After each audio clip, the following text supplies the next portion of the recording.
I had been looking forward to this weekend for months, a chance to escape the city, to get away from the noise, the endless chatter of people, the constant push of deadlines and obligations that never seemed to stop.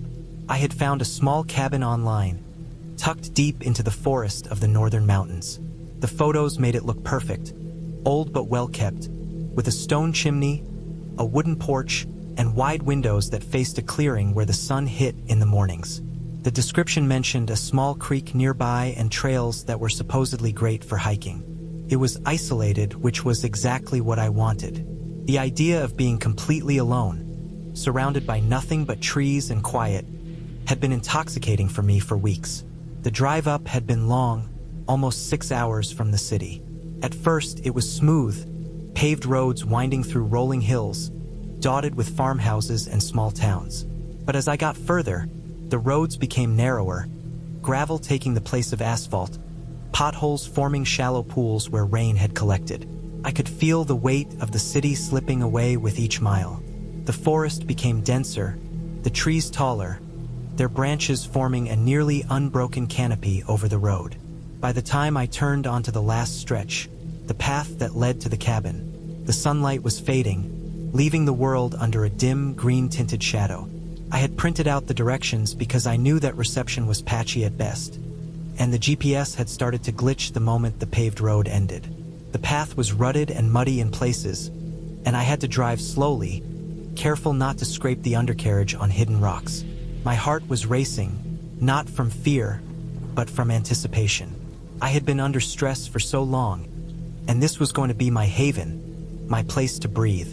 When I finally arrived, the cabin sat at the edge of a small clearing, just as the photos had promised. A thin layer of fog clung to the ground, and the creek that ran behind the cabin murmured softly in the distance. I parked my car on a patch of flattened grass and stepped out, taking in the air, which smelled of wet pine and earth. The forest felt enormous and silent around me. No birds sang, no insects buzzed, just the faint sound of the creek and the occasional rustle of leaves. I had expected it, but the quiet still made my chest tighten slightly. The cabin itself was charming, rustic in a way that felt both inviting and slightly intimidating. The wood of the walls was weathered, the paint peeling in places, and the porch creaked under my weight as I walked across it. I unlocked the door, pushing it open with a groan, and stepped inside. The interior smelled faintly of mildew and wood smoke, but it was clean. Dust motes floated in the shafts of the last light filtering through the windows. The main room had a fireplace with a stack of firewood next to it, a small kitchen with basic appliances, and a table that looked sturdy enough to last years. Upstairs, there were 2 bedrooms and a tiny bathroom. Everything seemed functional. I unpacked quickly, wanting to get settled before darkness fully descended. I made a small fire in the fireplace and boiled water for tea. The first night passed without incident. I stayed up longer than usual, staring into the flames, listening to the creak behind the cabin and the wind shifting in the trees. Outside, the forest seemed endless, dark shadows stretching between the trunks, and the occasional snap of a branch made me jump. But I felt safe in the cabin, shielded by its walls. The next morning, I woke early, sunlight spilling across the wooden floor. I made coffee and decided to explore the immediate area. The clearing around the cabin was small but sufficient, leading to a narrow trail that disappeared into the forest. I followed it, the forest floor soft under my boots, thick with moss and fallen leaves. Birds began to stir as the sun rose, their calls echoing off the trees. I felt a sense of peace I hadn't felt in months. I spent the day hiking, making mental notes of the terrain, the landmarks, the creek that twisted through the trees. Everything was normal, serene, and beautiful. When I returned, the cabin felt welcoming in the fading light. I lit the fire again, cooked a simple meal, and sat by the window watching the shadows lengthen across the clearing. It wasn't until the second night that I first noticed it. At first, it was subtle, a faint noise, like the crunch of leaves or a twig snapping, outside. I paused mid-step while moving from the fireplace to the window, listening. The wind had picked up slightly, but the sound didn't match. Came again, slightly louder this time, and closer. I froze, my hand resting on the windowsill. I told myself it was probably an animal. Deer, perhaps, or a fox. The forest was full of wildlife. But the sound persisted intermittently, always near the edge of the clearing, never moving deeper into the forest. My heartbeat quickened, a low awareness growing that I wasn't completely alone in the way I had thought. I checked the doors and windows. Everything was secure. I sat down near the fire, trying to calm myself, and eventually, the sounds stopped. I stayed awake longer than usual that night, listening, but heard nothing further. Still, a seed of unease had been planted. The following day, I explored further. I had packed a small backpack with water, snacks, and a flashlight just in case. The trail I had found continued for over a mile, eventually leading to a rock outcropping that overlooked the valley below. The view was breathtaking. The forest stretched endlessly in all directions, and the sunlight dappled the tree canopy. I felt a strange exhilaration in knowing that I was completely alone. When I returned to the cabin, I noticed something odd. Footprints in the mud near the side of the building. My first thought was that I must have imagined the sounds the night before, that the tracks were probably from deer or raccoons. But as I examined them closer, they seemed distinctly human. They were roughly the size of my own boots and moved in a path that curved around the cabin, as if someone had been circling it. My chest tightened. I checked all the doors again. Locked. Windows closed. Nothing else seemed disturbed. I told myself I had to stay calm. It was probably another hiker or someone else using the trails. This was a remote area, but not inaccessible. People came out here all the time. That night, the sound returned. But this time, it was unmistakable. Crunching footsteps, slower now, deliberate. They circled the cabin once, twice, pausing just at the edge of the clearing. I could hear the faint rustle of clothing against branches. I didn't move. I didn't breathe. I just listened, heart pounding in my chest. The sound stopped abruptly, as if whoever it was had decided to vanish. Sleep was impossible. I sat by the fire, the axe I had brought leaning against the wall beside me. My mind raced through every scenario, every possibility. I kept telling myself to stay rational. Maybe it was someone lost, maybe someone exploring the area, maybe someone harmless. But instinct screamed that it wasn't. The way the footsteps had circled, paused, then disappeared. Too methodical, too deliberate. The next day, I decided to hike further, to put distance between myself and the cabin for a while. I took the longer trail, deeper into the forest, trying to push the fear from my mind. Hours passed, the forest thickened, and I realized I had lost track of the time. The sun was lower, shadows stretching, and I turned back, following what I thought was the trail. I should have taken a map. I should have marked my path. But I hadn't. The trail forked repeatedly, and soon, I realized I didn't recognize anything around me. Panic began to rise. I retraced my steps, but everything looked the same. Trees towered above me, shadows creeping over moss-covered logs, the distant creek too far to be heard. Hours passed, the sun dipping lower, and I began to run, hoping to find the path back. Branches scratched at my arms and face. Roots threatened to trip me, and every shadow seemed to hide something just beyond my vision. I tried to calm myself, telling myself I just needed to think, to stop and breathe, but the forest seemed endless. Eventually, I stumbled across a dirt road, one I hadn't seen on the map, but which promised to lead somewhere. I followed it frantically, praying it would lead back to the cabin or at least to a town. The sky darkened. I realized I didn't have enough daylight to make it all the way back before night. My heart sank. I decided to keep moving, telling myself that staying in one place was riskier than moving. I stumbled through the trees, tripped over roots, twisted my ankle, and cursed myself for not preparing properly. Then I heard it again, the crunch of footsteps. Not just anywhere, but behind me, keeping pace. My stomach dropped. I looked over my shoulder. Nothing visible, but the sound followed. Quickening my pace, I ran, my twisted ankle burning, and the footsteps accelerated too. Fear took over. I was no longer thinking rationally, only trying to survive. I forced myself to keep moving, keeping an eye on the moonlight filtering through the trees. Then I saw a flicker of light ahead. Maybe a road, maybe a cabin, maybe a car. I sprinted, nearly falling several times, until I finally broke through the trees into a clearing. It was another cabin, smaller, more modern than mine, with lights on inside. I ran to the door, pounding on it, and eventually, a man stepped out, startled but willing to help when he saw my condition. I collapsed to the ground, exhausted, mud-streaked, and explained as best I could, pointing vaguely toward the forest. He listened, then called the local authorities. Hours later, after a patrol searched the area, they confirmed my fears.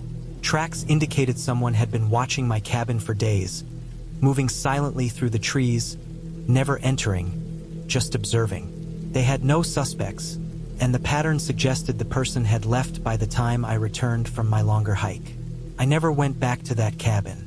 The experience stayed with me, haunting my thoughts every time I ventured into the woods. I realized the forest could be beautiful, peaceful, and deceptive. Its quiet could lull you into a false sense of safety, but there were always people, always dangers hidden behind trees and shadows. I learned to prepare, to respect isolation, and most of all, to never assume that being alone meant being safe. Even now, months later, when I see a forest from the road or a cabin tucked into a clearing, I feel that old tension in my chest, the memory of footsteps circling, of being watched, of the dark stretching endlessly around me. The memory of fear doesn't fade, but neither does the memory of survival, the relief of finding help, of escaping, of returning to safety. I know I was lucky. I know not everyone would have been. And I also know that the forest doesn't care. It will keep waiting, quiet and patient, for the next person who thinks they are alone.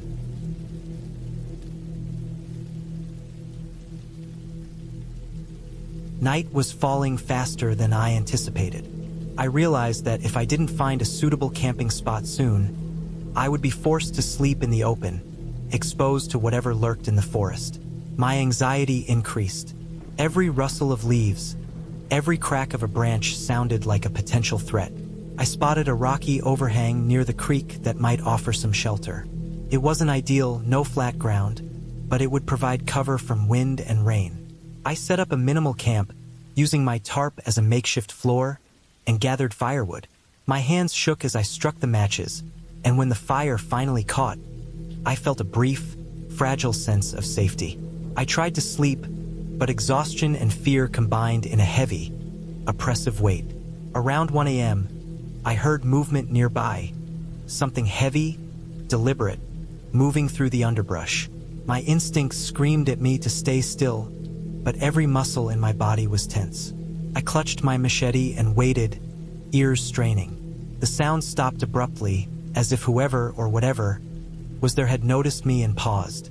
Then I heard it, the snapping of a twig, not near the ground, but higher, as though someone was moving through the branches or climbing. I didn't dare move, didn't dare breathe audibly. The minutes stretched, every second feeling like hours. Eventually, the sounds faded. I waited a long time before allowing myself to relax even slightly. Morning light brought some relief. I packed quickly and set off downstream, following the creek, hoping it would lead me to a trail or road. The forest seemed less menacing in the daylight, but I remained hyper-aware, eyes scanning constantly, ears tuned to every sound. By midday, I noticed a dirt road cutting through the trees in the distance. My heart leapt. I was not lost anymore. I increased my pace, running when the ground allowed, and soon emerged from the forest onto the road. I didn't see another person immediately, but I didn't care. I walked along the road until I found a small parking area with several cars. A family was loading their gear, and I approached cautiously. They were kind enough to call the local ranger station on my behalf. Within an hour, a ranger arrived, checked my condition, and offered me water and food.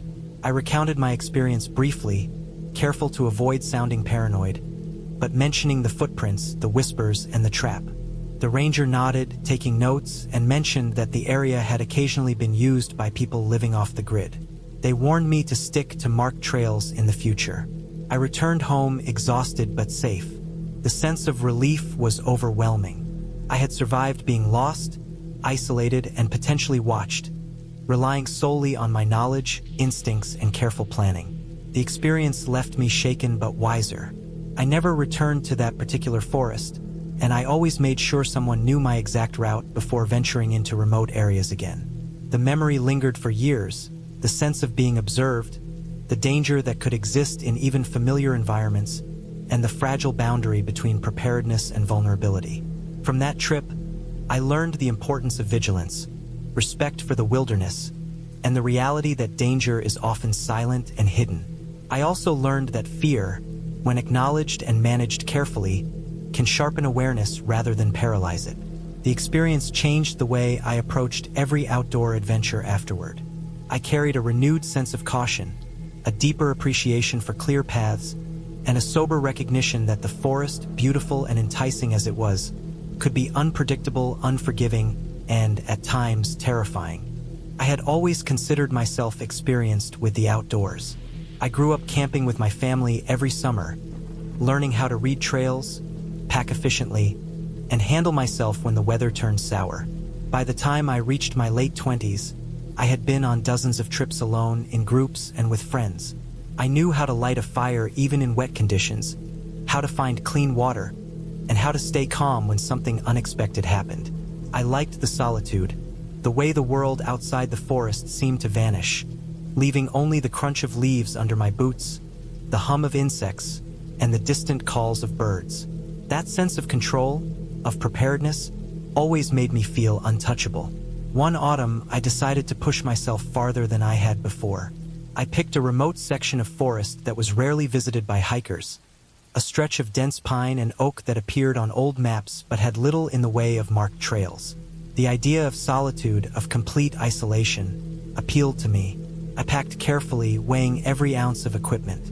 I had my tent, sleeping bag, enough food for a week, a small stove, a water filter, my first aid kit, a compass, and a map. I even brought a small machete, though it was more for peace of mind than actual necessity.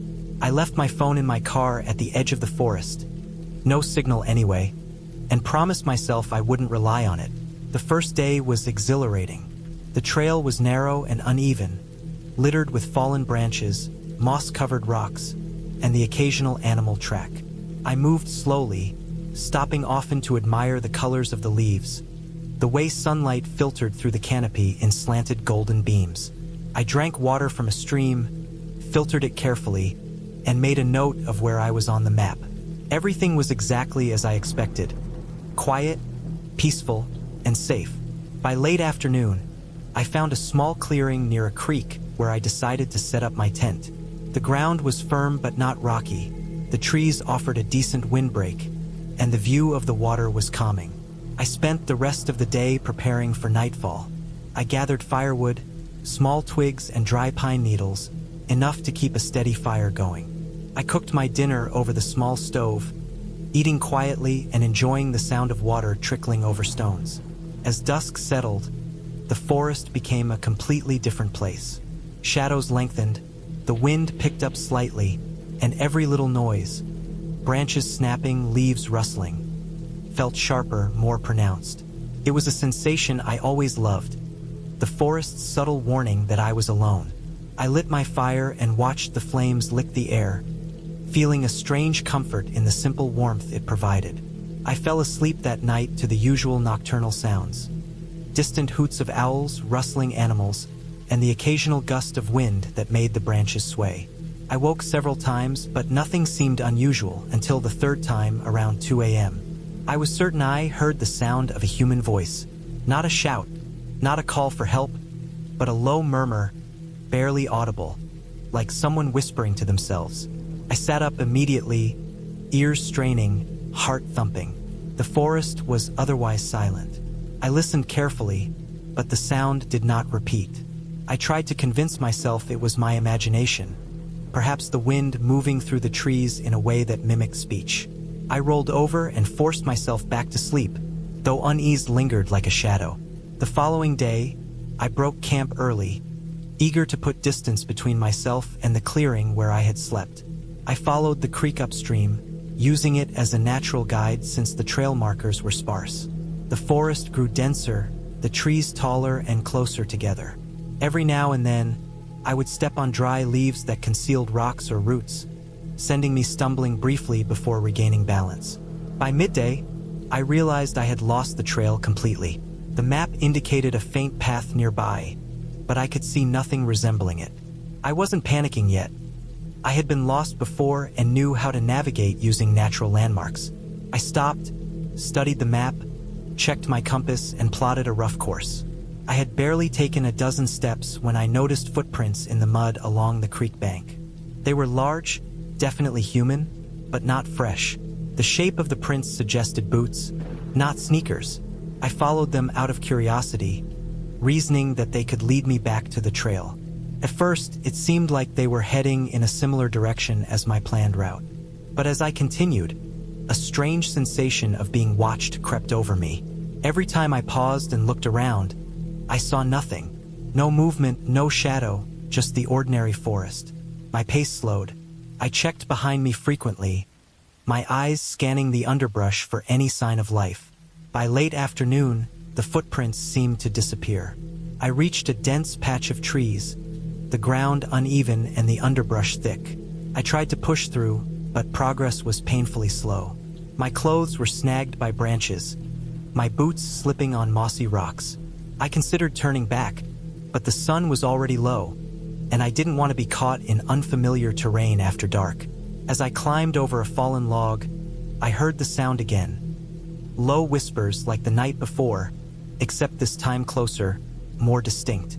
My pulse quickened, and I froze. The sound was coming from downstream, behind me, but slightly off the trail I had been following. I tried to calm myself. Rationally, it could have been anything. A hunter, another hiker, or even the wind creating strange echoes. Still, I could not shake the feeling that I was being followed. I quickened my pace, moving carefully but with purpose. The whispers stopped as suddenly as they had started, leaving the forest silent except for the rush of the creek. I reached a small ridge and decided to climb it to get a better view. From the top, I could see the creek winding below me and a faint path leading into what looked like a clearer section of the forest. Relief washed over me. I felt certain I could find my way back to the main trail from there. I descended the ridge carefully, paying attention to every step. Then I noticed something that made my stomach tighten. A makeshift trap. A snare, probably meant for small animals, strung between two trees. The rope was taut and positioned in such a way that if I hadn't been paying attention, I might have stepped right into it. My first thought was that I had stumbled into someone else's territory, someone who had been living off the land, possibly for weeks. The trap was crude but effective. I dismantled it quickly, making sure it couldn't harm me, and continued.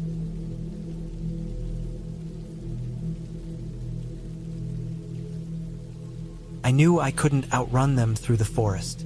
I needed to find a way to lose them.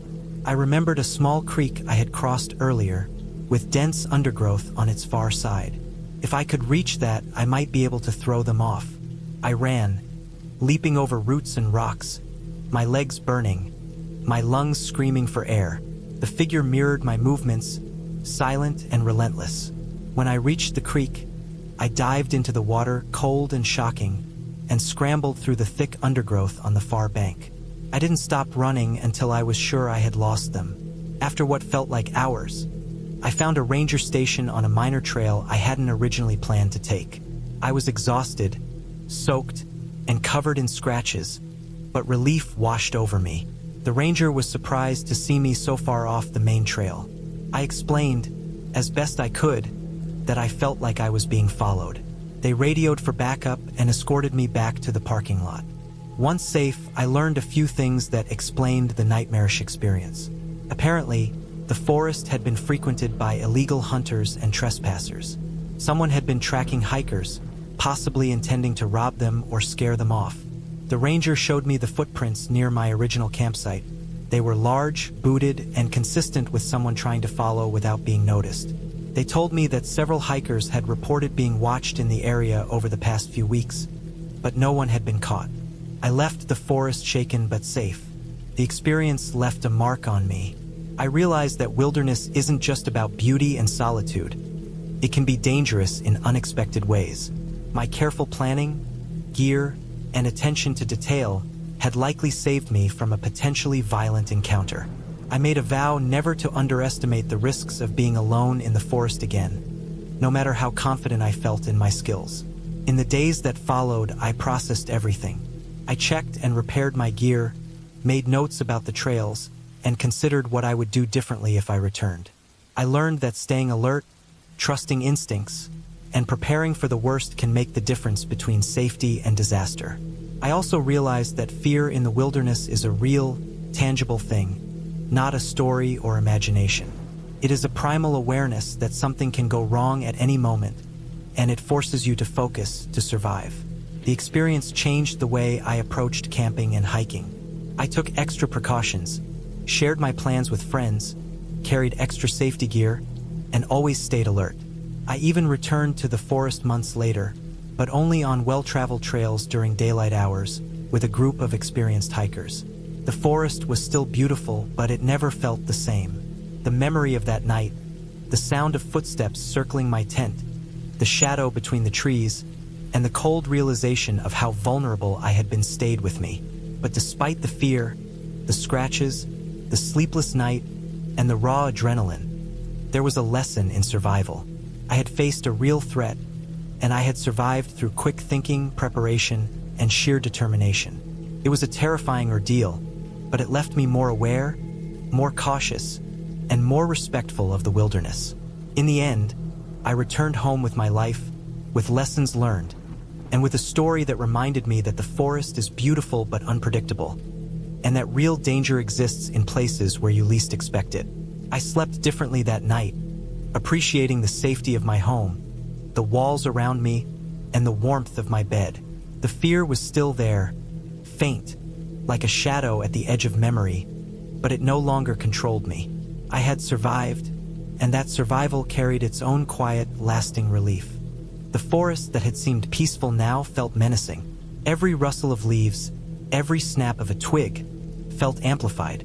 I was constantly scanning, imagining the bear could appear at any moment. My pace quickened, adrenaline driving me forward despite aching muscles.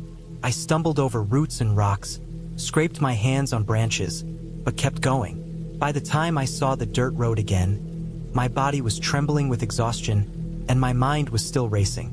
The forest behind me was silent, almost indifferent, but I didn't slow down until I was inside my car, locking the doors. I sat there for a long time, my hands gripping the steering wheel, trying to calm my racing heart. The sun had fully risen, casting light over the gravel road and the distant forest. The danger was gone, but the tension lingered in my muscles, in my stomach, in the way my eyes scanned the treeline as if expecting something to burst out. I drove home slowly, still shaken. I realized how little control I had in the wilderness, how quickly things could turn dangerous despite preparation. The solitude I had craved now felt naive, almost foolish. I had been lucky. One wrong move, one moment of panic, and it could have been a very different story. When I finally arrived home, I collapsed on my bed, exhausted and sore. I unpacked the gear, cleaned the food containers, and examined every small scratch or bruise I had acquired. Despite everything, there was a strange sense of accomplishment. I had survived alone, facing a real threat, relying on my awareness and patience rather than luck alone. I realized that respecting the wilderness, understanding it, and preparing thoroughly were not just rules. They were survival. Over the next few days, I replayed every moment in my mind, analyzing what I did right and what I could have done better. I researched bears, their behavior, and learned more about survival tactics than any guidebook could teach. The experience left me changed. I was no longer just someone seeking quiet. I was someone who understood the stakes of isolation and the rawness of nature's unpredictability. Months later, I returned to hiking, but never alone again in such remote areas. I joined a small group, always carrying proper bear deterrents and extra communication devices. Every hike since has been approached with the respect that forest and wildlife demand. The fear I felt that night never fully left, but it became a guiding awareness rather than a crippling panic. It taught me to move carefully, observe closely, and always prepare for the unexpected. And though the memory of the glowing eyes in the dark still sometimes wakes me in the night, I carry it as a reminder. Survival depends not on luck, not on bravery alone, but on respect, preparation, and the ability to remain calm when fear threatens to take control. That night changed me. It taught me to see the wilderness as it really is: beautiful, dangerous, and utterly indifferent to human life. And in understanding that, I found a clearer sense of who I am and what it means to truly respect the natural world.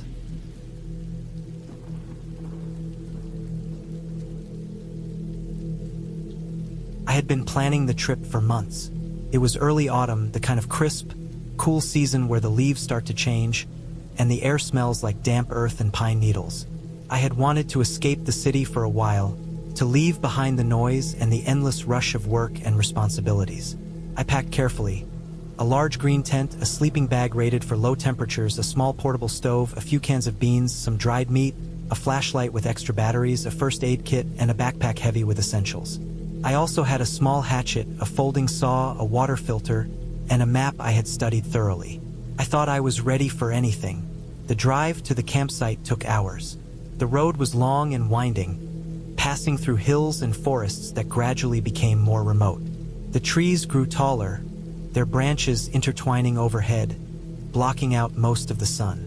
By the time I reached the trailhead, the sun was low, painting the sky with shades of orange and red. I parked my car, double-checked my backpack, and set off along the narrow dirt path leading into the woods.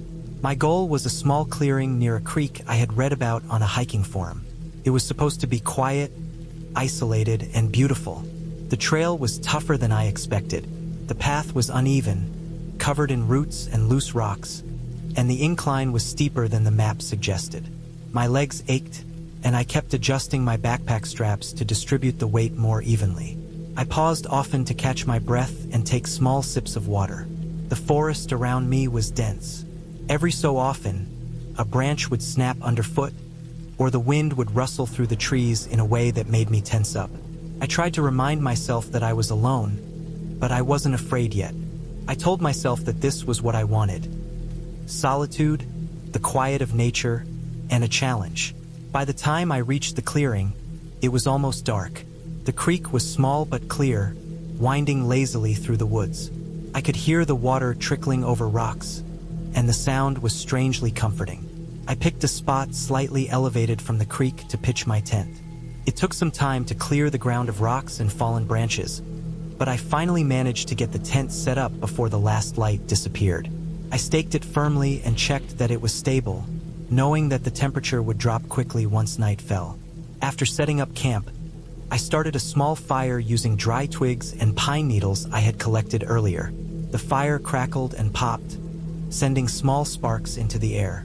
I boiled water for a simple meal and ate hungrily, my stomach growling from the hike. As I ate, the darkness deepened, and the forest around me became a different world entirely. Shapes of trees loomed in the shadows, and every rustle of leaves sounded amplified.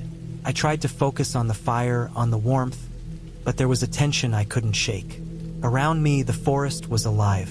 I could hear distant owls hooting, small animals rustling through the undergrowth, and the occasional snap of a branch. At first, these sounds were just background noise, but as the night wore on, I became increasingly aware of how isolated I was. The closest road was miles away, and I was completely on my own. I double-checked that my hatchet and flashlight were within reach before crawling into my sleeping bag. I told myself I would sleep and face the hike back in the morning, but sleep didn't come easily. In the middle of the night, I woke to a noise outside the tent. It was faint at first, a scraping sound against wood or rock. My heart started racing. I froze, trying to convince myself it was just a branch or an animal. But the sound continued, deliberate and slow, moving closer to the tent. My first thought was a bear, but then I remembered that bears usually make more noise when they approach. I felt a chill run down my spine. I unzipped the tent slightly and peered out. The fire had burned down to glowing embers, barely lighting the clearing. I saw a figure. At first, I couldn't make out what it was, but it was moving slowly, awkwardly, and silently. I could see the outline of a person, crouched, almost gliding over the ground, coming closer to where I had left my gear and the remnants of my fire. My heart was pounding so hard I thought it might be heard outside the tent. I considered staying completely still, hoping whoever it was wouldn't notice me, but I also realized that if they intended harm, they were already too close to back off quietly. I remembered the survival advice I had read. Make noise, make yourself appear bigger, don't give an intruder the advantage of surprise. I grabbed my flashlight and hatchet, and with a deep breath, I yelled as loudly as I could while switching the flashlight on, swinging it around to illuminate the clearing. The figure froze for a moment and then bolted into the trees. I stayed frozen in place, listening. I heard footsteps running away, breaking branches underfoot. My hands were shaking, my pulse racing. I realized that I hadn't even thought about why someone would be out here, in this remote forest, at night. The rest of the night was restless. I stayed awake, listening for any sound of someone coming back. Every noise made me flinch, from the rustle of leaves to the distant cry of an animal. I tried to calm myself, telling myself that most likely it had been a hiker or a camper wandering too far. But the way the person had moved, the silence, the deliberate steps, didn't feel right. I double-checked that my gear was secure inside the tent, the hatchet within reach, and the knife strapped to my side. By the time morning came, I was exhausted, sleep-deprived, and still jittery. The sunrise was slow and muted, the sky painted in pale shades of orange and pink. I packed up camp quickly, keeping my eyes on the forest edges for any sign of the previous night's figure. I didn't stop for breakfast. I just wanted to get out of there while there was light. As I hiked back along the trail, I kept scanning the woods, noticing details I had missed before. Flattened areas of grass where someone might have crouched, small footprints near the creek that didn't belong to any animal I recognized, a discarded water bottle that wasn't mine. The feeling of being watched didn't leave me, even with the daylight around me. Hours into the hike, I began to hear voices in the distance, the sounds of other campers and hikers. Relief flooded me. I emerged from the dense trees onto a more open path, eventually seeing the main trail where a couple of families were walking. I told them I had been camping alone in the woods, and they warned me about people who sometimes lurked in remote areas. They said some hikers or even criminals would watch isolated campers and occasionally try to steal gear or worse. I felt a shiver run through me as I realized how close I had been to something dangerous. By the time I reached my car, I was exhausted but relieved. I locked the doors, started the engine, and drove off slowly, glancing in the rearview mirror every so often. I didn't speak to anyone, didn't want to make eye contact, just wanted to put distance between myself and that forest. On the drive home, I reflected on what had happened. I realized that no amount of planning can fully prepare you for the unpredictability of human behavior in the wild. Nature itself is calm, predictable, even beautiful, but people are not. When I got home, I unpacked my gear carefully. I noticed that one of my water bottles was missing, likely taken by the figure in the woods. It wasn't a huge loss, but the violation, the thought that someone had been so close, lingered in my mind. I also realized that the experience had taught me something important. Preparation isn't just about having the right tools or supplies.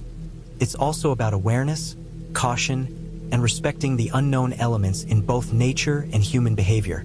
A week later, I returned to the same area, but this time on a guided hike with a small group. The forest looked entirely different in daylight with people around, and the creek sparkled in the morning sun. I could still feel the tension from that night, but it was easier to face it with others. We followed the trail carefully. I noticed the same flattened areas of grass and small footprints near the creek, but with the group, it felt safe. I realized that the forest itself had not changed, only my sense of vulnerability had. The lesson stuck with me. Isolation in nature can be beautiful, but it can also be dangerous, not because of wild animals or storms, but because of the unpredictability of people. From that experience, I became more cautious about camping alone. I invested in more secure gear, made plans to always check in with someone before heading into remote areas, and developed strategies to stay alert. I continued camping, but I never forgot the feeling of being watched in the dark, the silent approach of someone moving through the shadows, and the relief that comes with finally returning to safety. The forest had given me beauty, challenge, and fear, and I learned to respect it fully, not just for its natural dangers, but for the people who might enter it unexpectedly. Even now, years later, I sometimes hike near that creek again. I take my time. I notice details that I once missed. The subtle changes in the terrain, the rustling of leaves that signal an animal, and occasionally, the faint signs that someone else had been there. I carry my flashlight and hatchet, my backpack stocked with essentials, and I make sure that someone knows where I am. And I remember that night, lying in the tent, heart pounding as footsteps approached, and how close I had been to danger. It changed the way I approached the woods forever. I never left a campsite without a plan again. I learned to trust my instincts, to recognize the small signs of human presence, and to respect the isolation I sought. That night in the forest was terrifying, but it ended with me alive, alert, and wiser. And that, ultimately, was the most important part.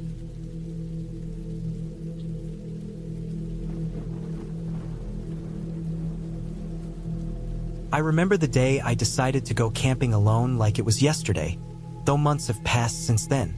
I had wanted something quiet, something where I could disconnect completely from everything and everyone. The city had been suffocating me with its noise, its constant movement, the endless faces I didn't care about but were forced upon me every day.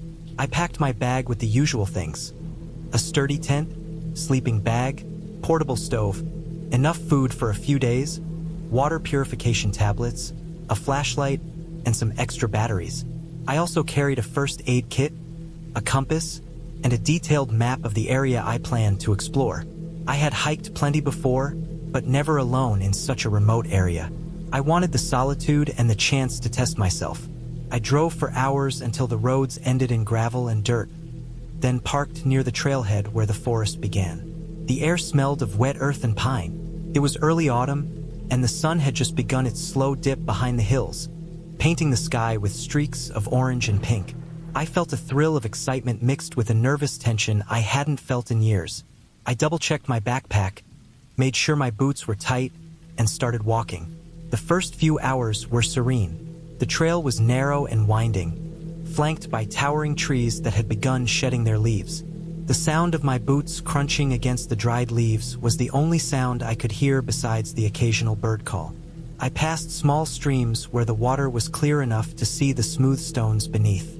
I felt a strong sense of calm, almost euphoria, as if nature itself was absorbing all the tension I had carried into the forest. As I hiked deeper, the forest thickened. The sun dipped lower, and shadows began to stretch and blend together, forming strange shapes along the path. I reached a clearing near a small river just as the light started to fade, and I decided this would be my campsite for the night. I set up my tent on a flat patch of grass, far enough from the water to avoid dampness but close enough for the soothing sound of flowing water to lull me to sleep.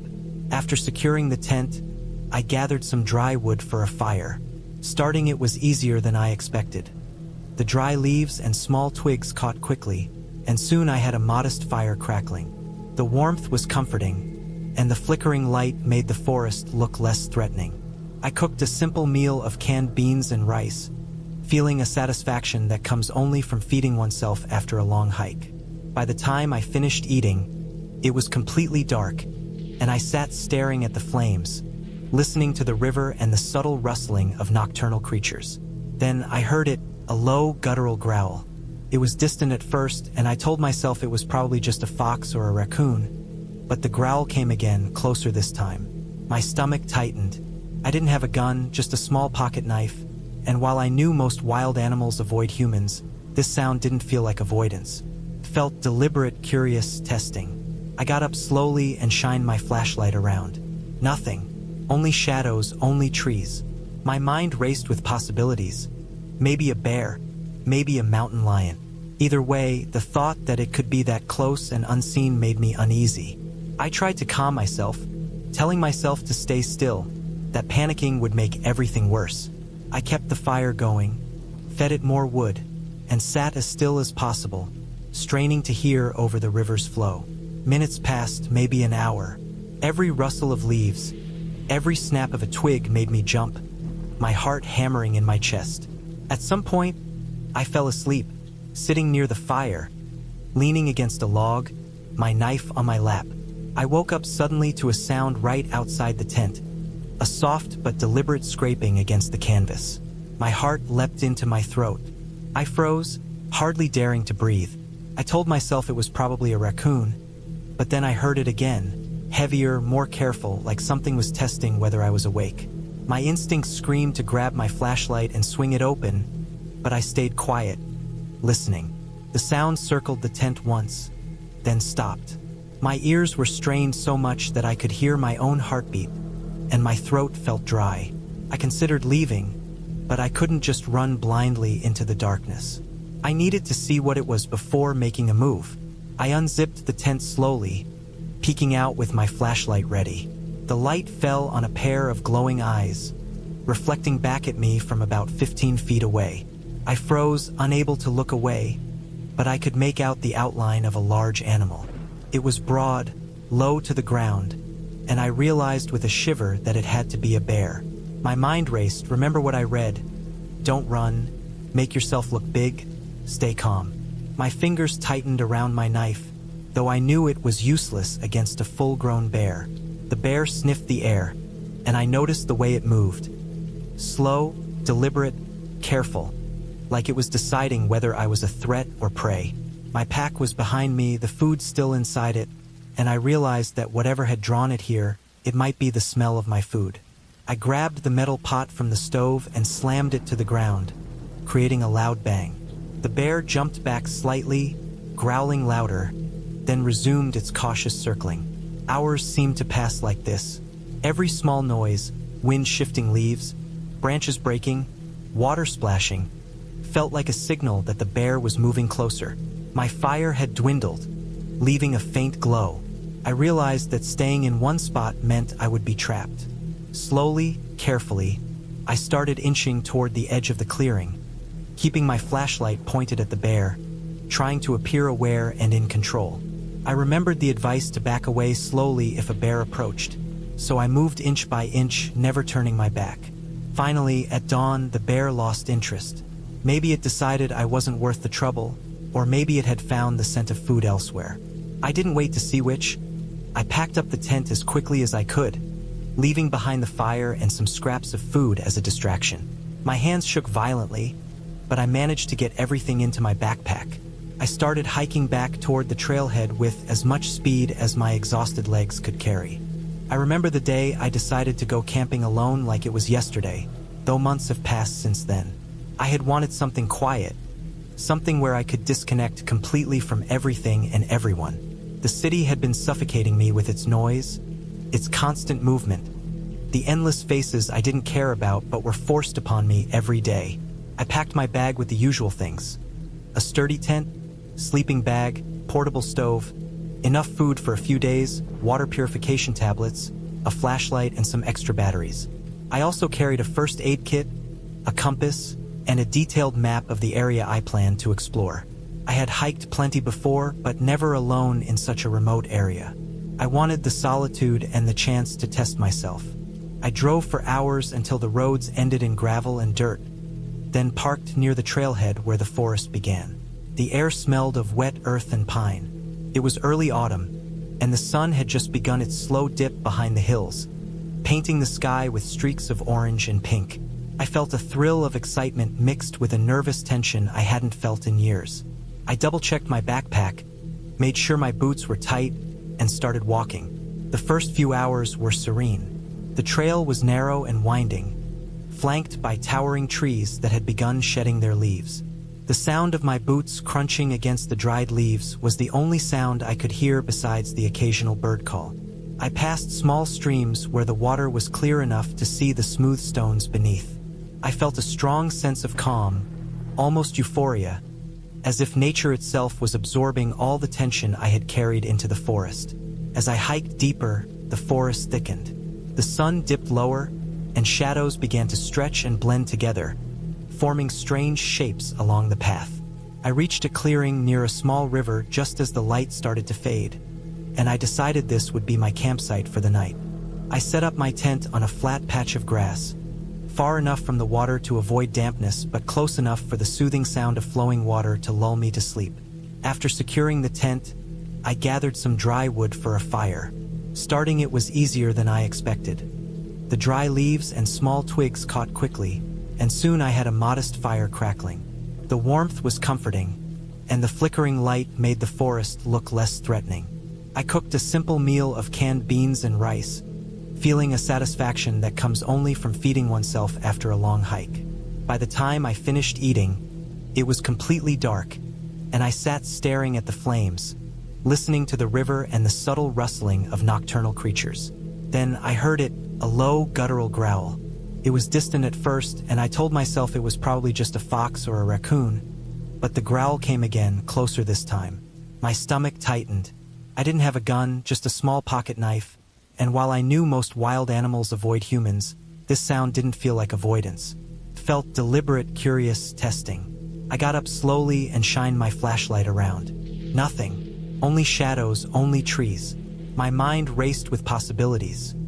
Maybe a bear, maybe a mountain lion. Either way, the thought that it could be that close and unseen made me uneasy. I tried to calm myself, telling myself to stay still, that panicking would make everything worse. I kept the fire going, fed it more wood, and sat as still as possible, straining to hear over the river's flow. Minutes passed, maybe an hour. Every rustle of leaves, every snap of a twig made me jump, my heart hammering in my chest. At some point, I fell asleep, sitting near the fire, leaning against a log, my knife on my lap.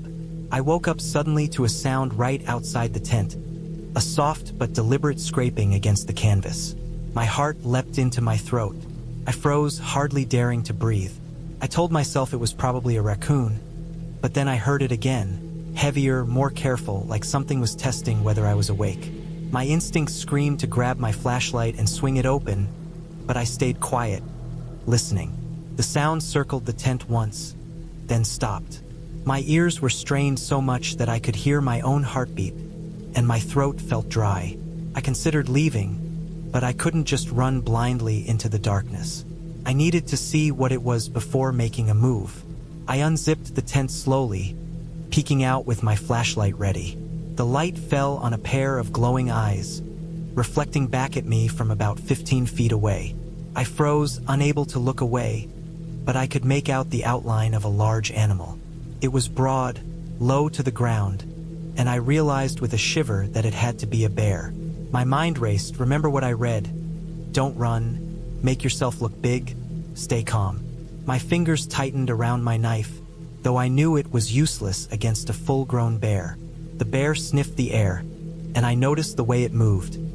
Slow, deliberate, careful, like it was deciding whether I was a threat or prey. My pack was behind me, the food still inside it, and I realized that whatever had drawn it here, it might be the smell of my food. I grabbed the metal pot from the stove and slammed it to the ground, creating a loud bang. The bear jumped back slightly, growling louder, then resumed its cautious circling. Hours seemed to pass like this. Every small noise, wind shifting leaves, branches breaking, water splashing, felt like a signal that the bear was moving closer. My fire had dwindled, leaving a faint glow. I realized that staying in one spot meant I would be trapped. Slowly, carefully, I started inching toward the edge of the clearing, keeping my flashlight pointed at the bear, trying to appear aware and in control. I remembered the advice to back away slowly if a bear approached, so I moved inch by inch, never turning my back. Finally, at dawn, the bear lost interest. Maybe it decided I wasn't worth the trouble, or maybe it had found the scent of food elsewhere. I didn't wait to see which. I packed up the tent as quickly as I could, leaving behind the fire and some scraps of food as a distraction. My hands shook violently, but I managed to get everything into my backpack. I started hiking back toward the trailhead with as much speed as my exhausted legs could carry.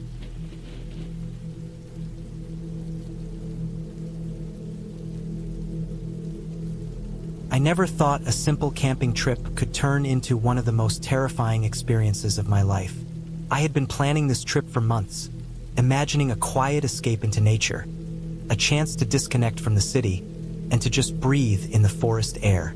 I packed my backpack with the usual gear: a tent, sleeping bag, flashlight, first aid kit, a small stove, some dry food and water bottles. I made sure everything was easy to carry because the trail I had chosen was known for being remote and rugged. It was a trail that few people took, which was exactly what I wanted. The thought of solitude was exciting until it became something else entirely. I arrived at the trailhead just before noon, the sun high in the sky, casting a bright glow over the mountains in the distance. The forest was thick, with pine and oak trees creating deep patches of shadow on the ground. The air smelled sharp, clean, and slightly damp. I felt a kind of calm as I stepped onto the path, the crunch of dry leaves under my boots echoing softly through the quiet. It was easy at first. The trail was narrow but visible, winding up the slope, and I moved steadily, taking my time to enjoy the scenery, the way the sunlight hit the moss-covered rocks, and the distant sound of a stream rushing somewhere below. By mid-afternoon, I had made it to a clearing that seemed perfect for my campsite. It was a flat area, surrounded by tall pines, with a small stream running nearby. I could hear the water trickling over rocks, a sound that was both soothing and strangely ominous. I decided this would be my spot. I unpacked my gear, set up the tent, and started a small fire. The smoke curled lazily into the sky, the smell of burning wood mixing with the forest air. I sat by the fire for a while, eating a simple meal of canned beans and bread, listening to the forest around me. Birds called to each other from the trees, and somewhere in the distance, I thought I heard a deer moving through the undergrowth.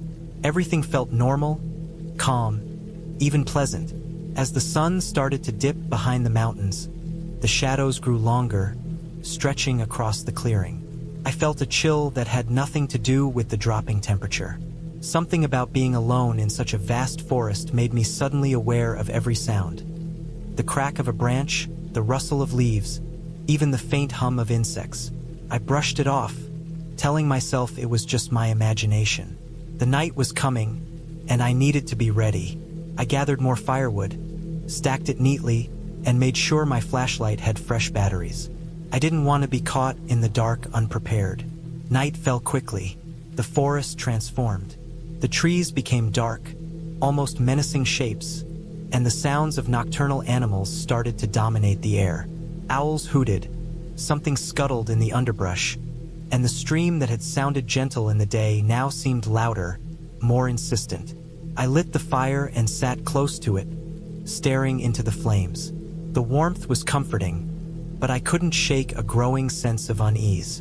Being alone in the wilderness at night was different from being alone in my apartment or even a city park. There was no one to help me if something went wrong. I tried to sleep, but it was difficult. Every sound made me tense. The wind rustling through the trees, the snapping of twigs, and a sudden, distant scream. Though I wasn't sure if it was a scream or just a high-pitched cry of an animal, kept me awake. I checked my supplies, made sure the knife I had brought was within reach, and kept my flashlight on the small ledge I had cleared beside the tent. I lay awake for hours, staring at the tent walls, imagining shapes moving outside. The fear was subtle at first, a gnawing in the back of my mind, but it grew stronger as the night stretched on. Every shadow seemed alive. Every sound seemed close. Around midnight I heard it, a low, deliberate crunching of leaves, slow and heavy, coming from somewhere outside the tent. I froze, my heart hammering. I stayed still, listening. The sound stopped, then started again, closer this time, circling the tent. My mind raced. Could it be a bear? That was the first thought, rational and frightening. Bears were known in these woods, but the sound didn't match what I had heard before in documentaries or videos. It was too deliberate, almost methodical. Something was moving around my tent, tracking me. I reached for my flashlight, my hands shaking. I tried to stay quiet, to not give away my presence, but every rustle made my stomach twist. Hours passed, or it felt like hours. Couldn't sleep. I didn't dare move. The fire had burned down to embers, barely providing any light. I could still hear the movement, the occasional snap of a branch, the sound of something heavy brushing against the brush. My mind was running through every possible scenario. Wild animals, other humans, some accident. But the idea that someone else could be out there, observing me, made my fear spike higher than any animal could. I decided I had to do something. Staying in the tent meant I was vulnerable. I gathered my courage, grabbed the flashlight and knife, and stepped outside. The cold hit me like a wall. The forest was quiet now, almost unnaturally so. The moonlight filtered through the trees, casting strange patterns on the ground. I swept the flashlight around, the beam cutting through the dark, but I saw nothing. No footprints, no movement, just the forest. For a moment, relief washed over me. Maybe it was nothing. Maybe it was just my imagination. But then I noticed something that made my blood run cold. Around the perimeter of my campsite, there were footprints, large, heavy, and unmistakably human. They circled the tent in a rough, irregular pattern, some stopping close, others retreating slightly. Whoever or whatever had done this knew I was here. They had been watching me. Panic surged, and I realized I had made a critical mistake by venturing out. I needed a plan. Running blindly into the forest at night could be fatal, but staying meant waiting for someone to strike. I decided to stay by the fire, keep it alive, and make as much noise as possible. I grabbed a metal pot and banged it against a rock, hoping the sound would alert anyone nearby that I was awake, unpredictable, and armed. I kept scanning the shadows with my flashlight, moving slowly, carefully. Minutes dragged into hours. Eventually, I noticed movement, something crouching low, moving slowly between the trees. It was too far to see clearly, but it was human. I realized then that I was not dealing with an animal but a person. That realization changed everything. Fear turned into a sharp, strategic focus. I couldn't let panic control me. I had to survive. Morning came with relief, not joy. The sun filtered through the trees, revealing the landscape clearly, but it also revealed traces of the previous night.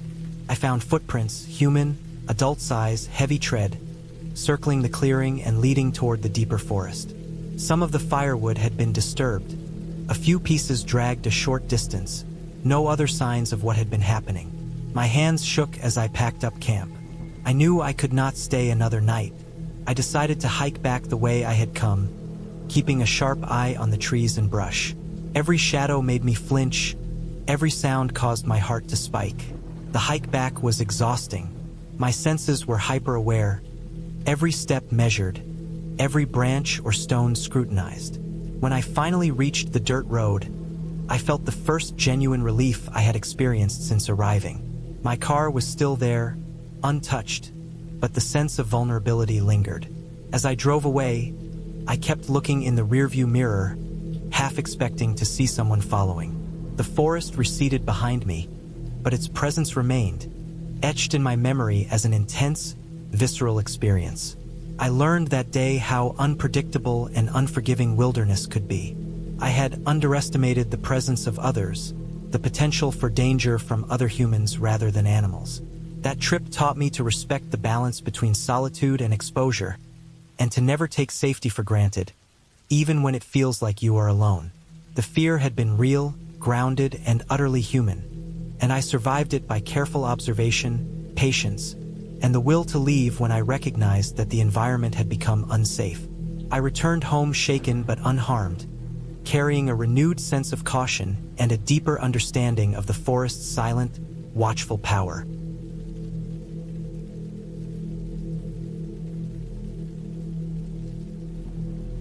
I went camping alone that weekend because I needed a break from everything. My head had been full for weeks, and I just wanted silence, trees, and time away from people. It was late August, still warm in the daytime but with that early fall coolness at night that makes the woods quiet and heavy. I picked a remote spot deep in the northern forest, far past the regular campgrounds. It was an old logging area that hadn't been used in years, about 2 miles from the dirt road where I parked. I had my backpack, tent, food, sleeping bag, and a small camp stove. I wanted peace and I wanted to feel alone. The hike in was quiet. The trail was narrow and full of overgrown weeds. Branches brushed my shoulders. I could smell pine, dirt, and old wood. A few birds called, but mostly it was still. The kind of still that makes every step sound too loud. When I found the spot, it was a flat patch near a shallow creek that curved around like a hook. The ground was soft and dry, covered in pine needles. There was a rotted log nearby and a small rise that gave a view over the trees. I dropped my pack and stood for a while, listening. I could hear the slow trickle of the creek and the faint sound of wind pushing through the branches high above. That sound always made me feel calm. I set up my tent, staked it into the ground, and built a small fire pit from stones I found along the creek. The sun dropped low fast. The shadows stretched long and thin, the orange light filtering through the trees like smoke. I boiled water for noodles and ate as the air cooled. By the time the last light faded, I could see my breath. The fire flickered against the tent fabric and threw shapes across the trees. I felt that good tiredness in my legs from hiking. I thought I'd sleep easy. When I finally lay down, everything felt still. The tent was small, and the nylon walls made every sound outside feel close. I heard crickets, the soft running of water, the creak of the trees in the wind. I must have drifted for an hour when I woke up again. No idea why. The woods had gone silent. Not the normal quiet, but the kind that feels like something is holding its breath. I lay there in my sleeping bag, staring up into the dark fabric above me, trying to listen. My ears buzzed from how silent it was. Then I heard something faint, like the sound of water being disturbed. Just a soft splash down by the creek. Came once, then again, heavier this time, like someone stepping into shallow water. At first, I thought it might be a deer, or maybe a raccoon, but it was too steady, too deliberate. Step, splash, step, splash, then silence again. I didn't move. My chest felt tight, and I could hear my heartbeat. I kept waiting to hear the sound fade away, but instead, I heard the faint crunch of leaves just outside the creek's edge. Whatever it was had left the water.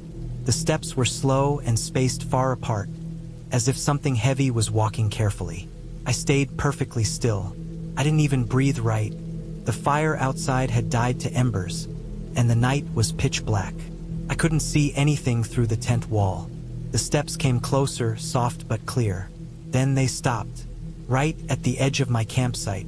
I could hear only the faint sound of air moving, maybe the breeze, or maybe it was my imagination. I wanted to unzip the tent and look, but the thought of that cold air rushing in stopped me. I lay there frozen, counting seconds that felt like hours. Finally, after what might have been 10 minutes or more, I heard the steps move again, slow and dragging, going back toward the creek. Then the sound faded until I couldn't hear anything but my own pulse. I didn't sleep after that. I just waited until I saw the first pale gray light through the tent. When I finally unzipped it, the air was cold and damp. Everything looked the same except for the mud near the creek. I walked over, and that's when I saw the prints. They weren't boots. They weren't hooves either. They looked like bare feet, large ones, deep in the mud, spaced far apart. The toes were clear. Whatever it was had walked straight through the creek and up to my campsite, then turned back the same way. I stared at those prints for a long time. I kept thinking maybe someone else was camping nearby and came through in the night, but I hadn't seen or heard anyone all day. No other cars at the trailhead, no trails leading here. I couldn't explain it, but I felt watched. The hair on my arms stood up even in the daylight. I packed my food into the bear canister and moved it farther from the tent. I told myself it was just someone passing through, maybe a hunter or a drifter. Still, I couldn't shake the feeling that it wasn't an accident they'd stopped near me. The day went by slow. I tried to distract myself by hiking up the ridge behind camp. From up there, I could see the creek bend and the thick line of forest beyond. Nothing moved.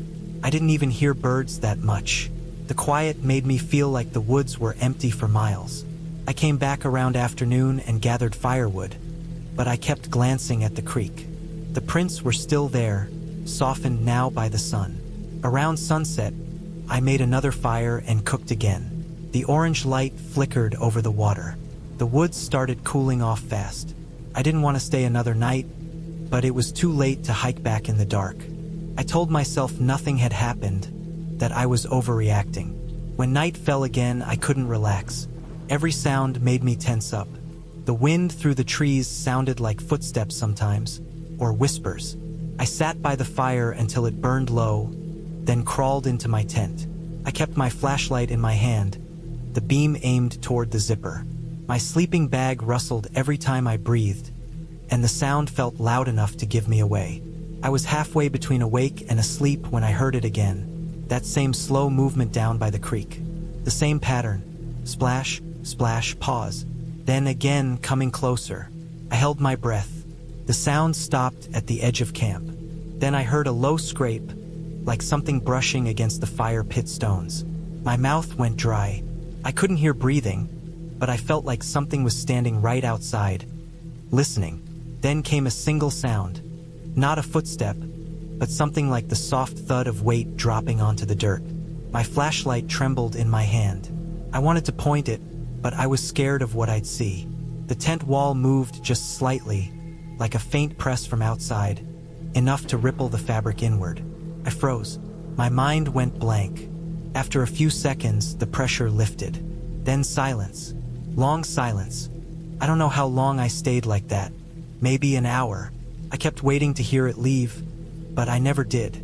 At some point, exhaustion took over and I must have dozed off. When I woke, it was dawn again. My throat was dry, my back sore. I unzipped the tent slowly and looked around. Nothing was disturbed. No tracks near the fire pit. I started to think I'd dreamed it until I noticed my backpack. I'd left it leaning against the log near the tent. Now it was gone. I found it 10 feet away near the trees, lying open. The food inside was untouched, but the top pocket, where I kept my small knife and flashlight batteries, was ripped, torn open like someone had yanked it. Not chewed, torn. That broke something in me. I didn't want to stay another minute. I packed everything as fast as I could, barely taking the time to fold the tent. I left some of the firewood behind and started hiking out. The morning light came weak through the branches. Every time I looked behind me, the trail looked darker. I walked fast, almost jogging at points. My legs ached, but I didn't care. I didn't stop until I reached the dirt road and saw my car. Only when I got inside and locked the doors did I start to breathe normal again. On the drive back, I tried to reason it out. Maybe it was a person, someone living out there watching campers taking things, or maybe an animal had dragged my pack, though the tear didn't look like teeth or claws. I didn't tell anyone about it. For a while, I just avoided thinking about it. But a week later, curiosity got the better of me. I went online and looked up the area. I found old posts from local hikers saying that years back, a small community of off-grid squatters lived in those woods near the creek. People who didn't want to be found. No one knew if they'd left or if some still lived deep in the forest. The posts warned campers not to go too far from the marked trails. Some mentioned strange encounters. Seeing figures in the woods at night, food going missing, tents being disturbed. The stories sounded almost exactly like mine. The more I read, the colder I felt. It made sense now, the barefoot prints, the silence, the careful way it had moved. It hadn't been an animal. Someone had come to my camp that night. Someone who knew those woods better than I ever would. They'd walked right up to my tent, stood there, maybe studying me while I lay frozen. When they came back the second night, they'd gotten closer. Maybe they wanted to see if I'd left food. Or maybe they wanted to see how long I'd stay. It took a long time to stop replaying that sound in my head. The slow steps through water, the pause, the drag of feet in the dirt. I still go hiking sometimes, but I've never camped alone again. When the forest gets too quiet now, I feel that same chill I felt then, lying in the dark with something outside my tent. The kind of quiet that doesn't belong to the woods, but to someone waiting in them.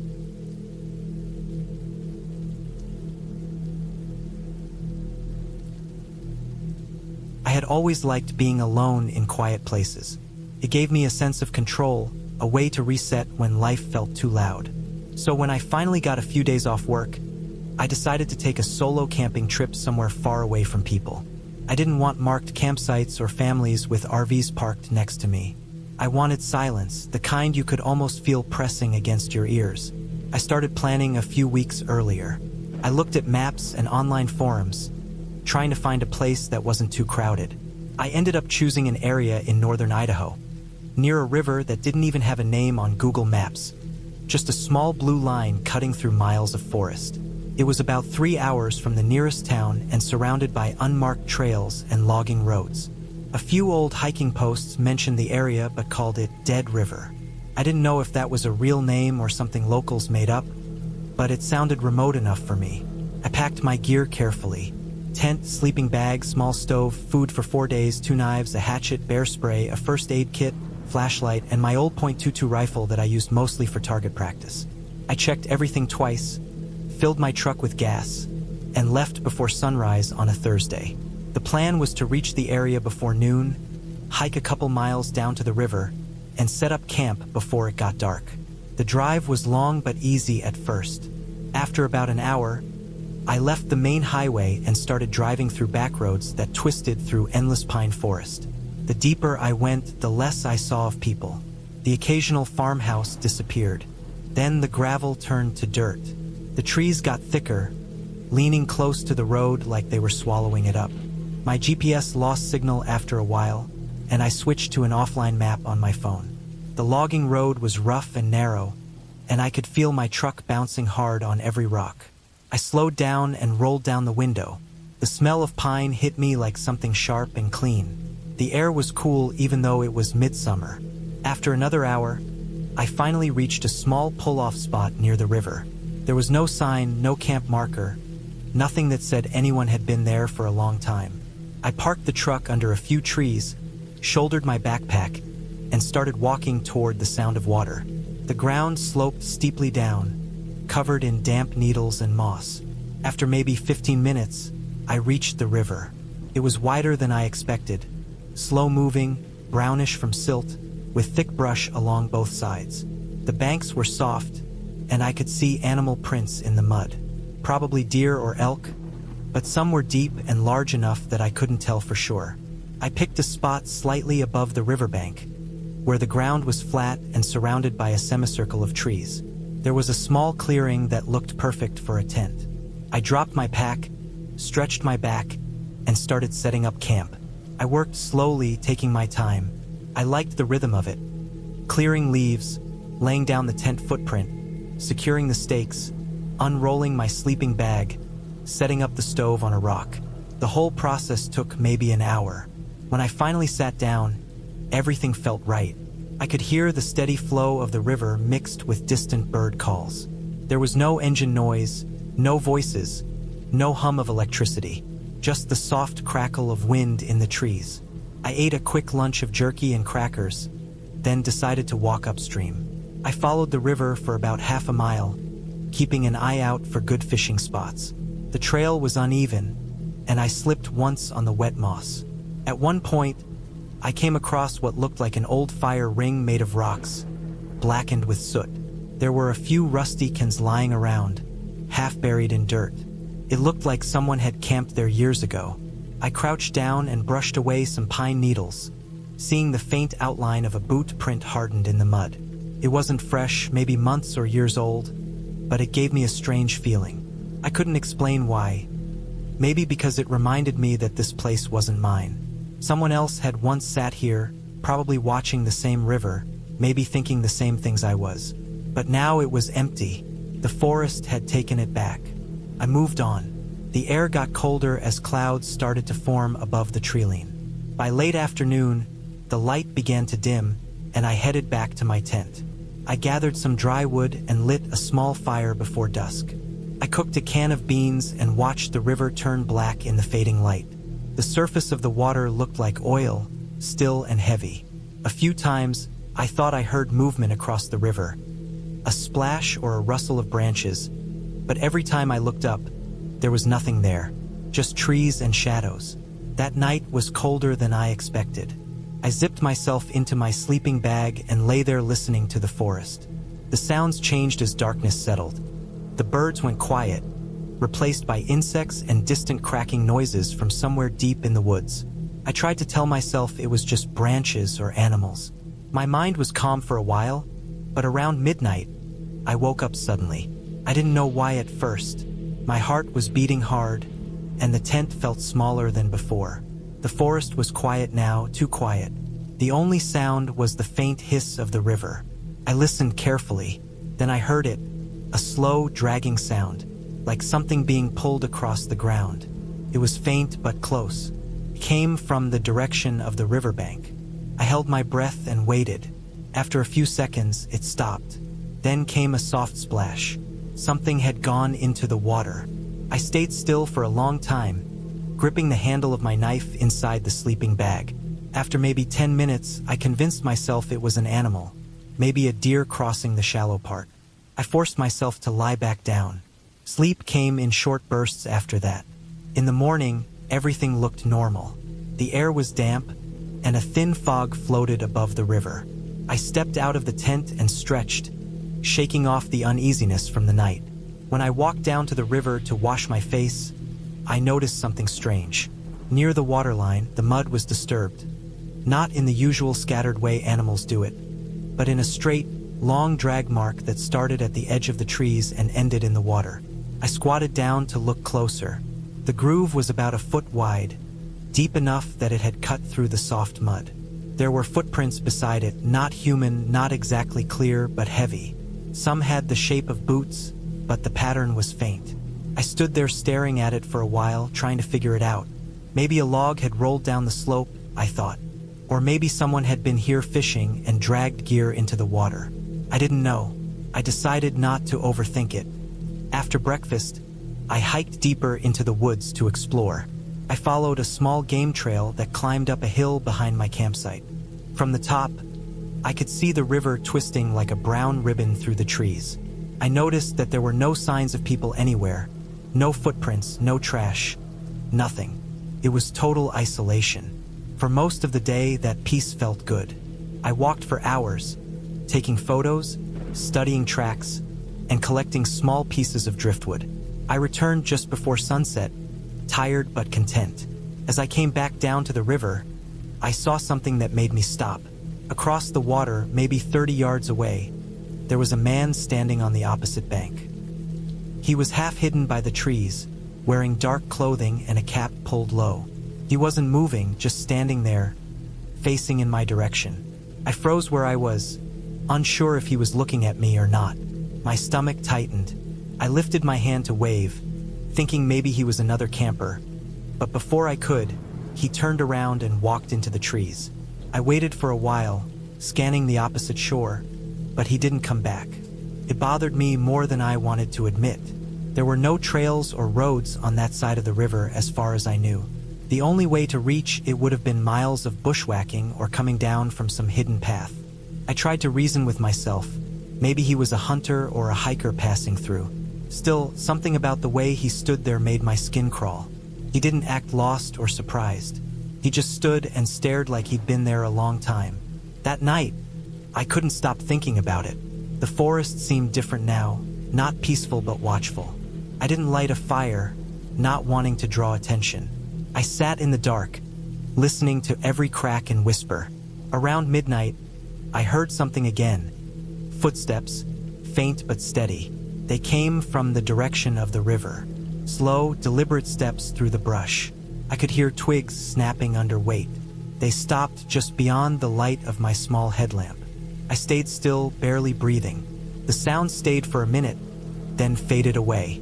When morning came, I decided to leave the camp for a while. I packed a small bag and followed the river downstream to see if there was another campsite or trailhead nearby. The ground was soft and uneven, covered in old branches and animal tracks. After about half an hour, I came across a small clearing that looked like it had been used before. A ring of stones, some charred wood, and scraps of plastic melted from an old fire. Beside it, there was something else. A torn piece of fabric caught in a branch. It looked like part of a jacket, faded green. I picked it up. It was damp and smelled like earth and mildew. It must have been there a while, but the weird thing was that it looked freshly torn, like the edges hadn't weathered yet. I dropped it and backed away. My stomach felt heavy. Something about this place felt wrong now, like I'd stepped into someone's territory. I turned around and started heading back, keeping my eyes open. On the way, I noticed more footprints along the riverbank. At first, they looked like mine, but some were larger, deeper, with a heavier stride. They ran parallel to mine for a while, then veered into the trees. By the time I got back to my tent, it was afternoon. The air was hot and dry, and sweat soaked my shirt. I checked my camp carefully. Nothing seemed touched, but I couldn't shake the feeling that someone had been there. My food bag was still hanging in the tree, untouched. The tent zipper was closed. Still, the feeling wouldn't go away. I sat down near the river, trying to calm myself. That night was worse than the one before. The wind picked up around dusk, and the trees creaked and groaned. I tried to sleep, but the forest kept making sounds. Footsteps, snapping branches, the occasional thud of something hitting the ground. Around 2 a.m., I woke up to what sounded like whispering outside the tent. Not voices exactly, but a low rustling sound that rose and fell, like someone breathing through the trees. I lay there for what felt like hours, clutching my knife, waiting for it to stop. When dawn finally came, I decided I'd had enough. I started packing as fast as I could. My hands were shaking, and my back felt tense. I was halfway done when I noticed something that made me freeze. Beside the fire pit, pressed into the soft dirt, was a footprint. It wasn't mine. It was large, boot-shaped, and fresh. The heel was deep, the edges still sharp. Whoever it belonged to had been there recently, maybe during the night. I finished packing in minutes. My plan was to hike back up to the truck and leave. The trail felt longer now, like it was closing in. Every sound made me stop. Birds startled out of trees. Branches moved in the wind. When I reached the truck, I felt a wave of relief. But that vanished the moment I saw the driver's door. The handle was smeared with dirt, and the window had streaks, like someone had wiped their hand across it. I looked inside. Nothing seemed missing, but my map was on the floor, and the glove box was open. I checked the back seat. My spare backpack had been moved. It wasn't where I left it. I turned the key, and the engine started right away. I drove fast, bumping over the rocks, glancing in the mirror every few seconds. The forest seemed endless. When I finally hit the main gravel road, I didn't stop until I reached pavement again. I drove straight into town and parked at a gas station. My hands were trembling as I filled the tank. I looked at the truck, streaks of mud still on the door, hand-shaped marks drying in the sun. I never went back there again. Later that week, I couldn't get the place out of my mind. I searched online, trying to find any mention of that river or the area around it. I found almost nothing, just one old forum post from 2013. A guy had written about camping near a river in northern Idaho. He said he'd seen someone watching him from across the water for 2 nights straight, then found his campsite rummaged through. He left early too. No one replied to his post. I don't know who that person was across the river. Maybe a hunter, maybe someone living out there alone, maybe something worse. All I know is that I've camped in dozens of remote places before, and I've never felt fear like that, the kind that doesn't come from danger you can see, but from knowing something is there, just beyond where your eyes can reach, waiting quietly for you to look away.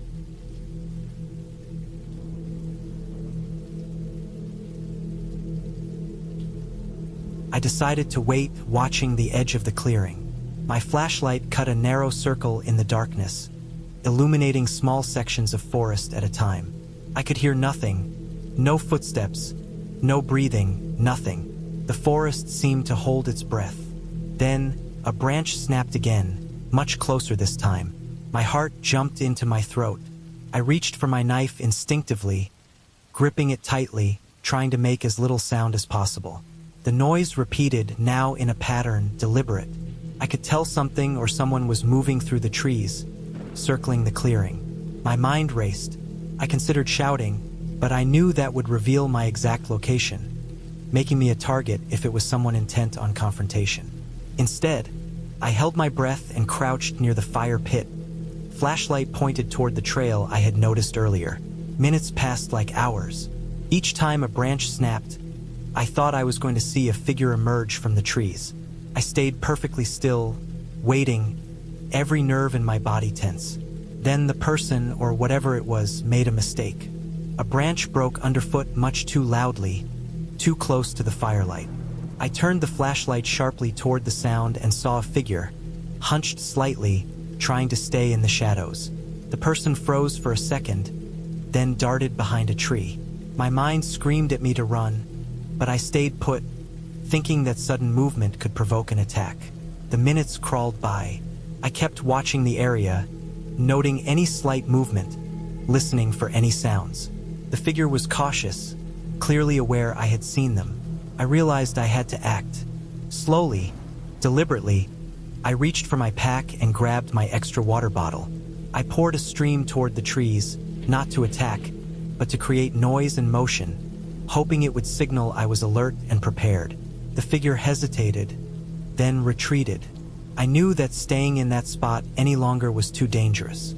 I decided I had to move. I grabbed my pack, everything I could carry, and started hiking along the trail I had followed earlier.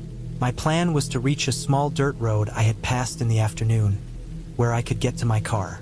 I moved quietly, using the darkness to my advantage, sticking close to the underbrush to avoid being seen. My ears strained for any sound, my flashlight off to avoid drawing attention. The hike was tense and exhausting. The trail, which had seemed easy in daylight, became treacherous in the darkness. Roots and rocks threatened to trip me with every step. Every rustle of leaves made me tense, thinking the person had followed me. My body ached, my lungs burned, but I forced myself to keep moving, step by step, focusing on reaching the road. Hours later, exhausted and dehydrated, I emerged onto the dirt road I had seen earlier. Relief washed over me in a way I hadn't expected. I could see the faint outline of my car in the distance. I moved toward it quickly, listening for any sign of pursuit. None came. The night was quiet again, ordinary except for the racing of my heart and the raw ache in my body. I reached the car, unlocked it, and climbed inside. I locked the doors and sat for several minutes, catching my breath, letting my heartbeat slow. I drove back slowly, constantly scanning the sides of the road, but I saw no sign of anyone. When I reached a small town and stopped at a convenience store to buy water and call for backup if needed, the normality of the fluorescent lights, the hum of the refrigerators, and the murmur of people inside felt surreal. I realized how close I had been to real danger, and how the wilderness, though beautiful, could hide threats that were human and deliberate. I returned home later that day, every muscle aching, every nerve exhausted. I couldn't shake the memory of the footprints, the shadowy figure, and the sound of branches snapping near my camp. I filed a report with the local ranger station, describing what had happened, hoping to warn others, and spent the next few days reviewing my own actions, realizing how easily things could have gone wrong. But I also felt a sense of clarity and accomplishment. I had stayed calm, used my wits, and made it out safely. The forest was still the same beautiful, silent wilderness I had admired, but I had learned firsthand that danger in the woods isn't always animals or accidents. It can be people, and staying alert, prepared, and calm is the difference between surviving and becoming a statistic. In the end, I decided I would camp again, but differently.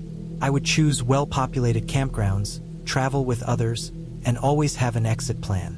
I would carry tools, lights, and communication devices.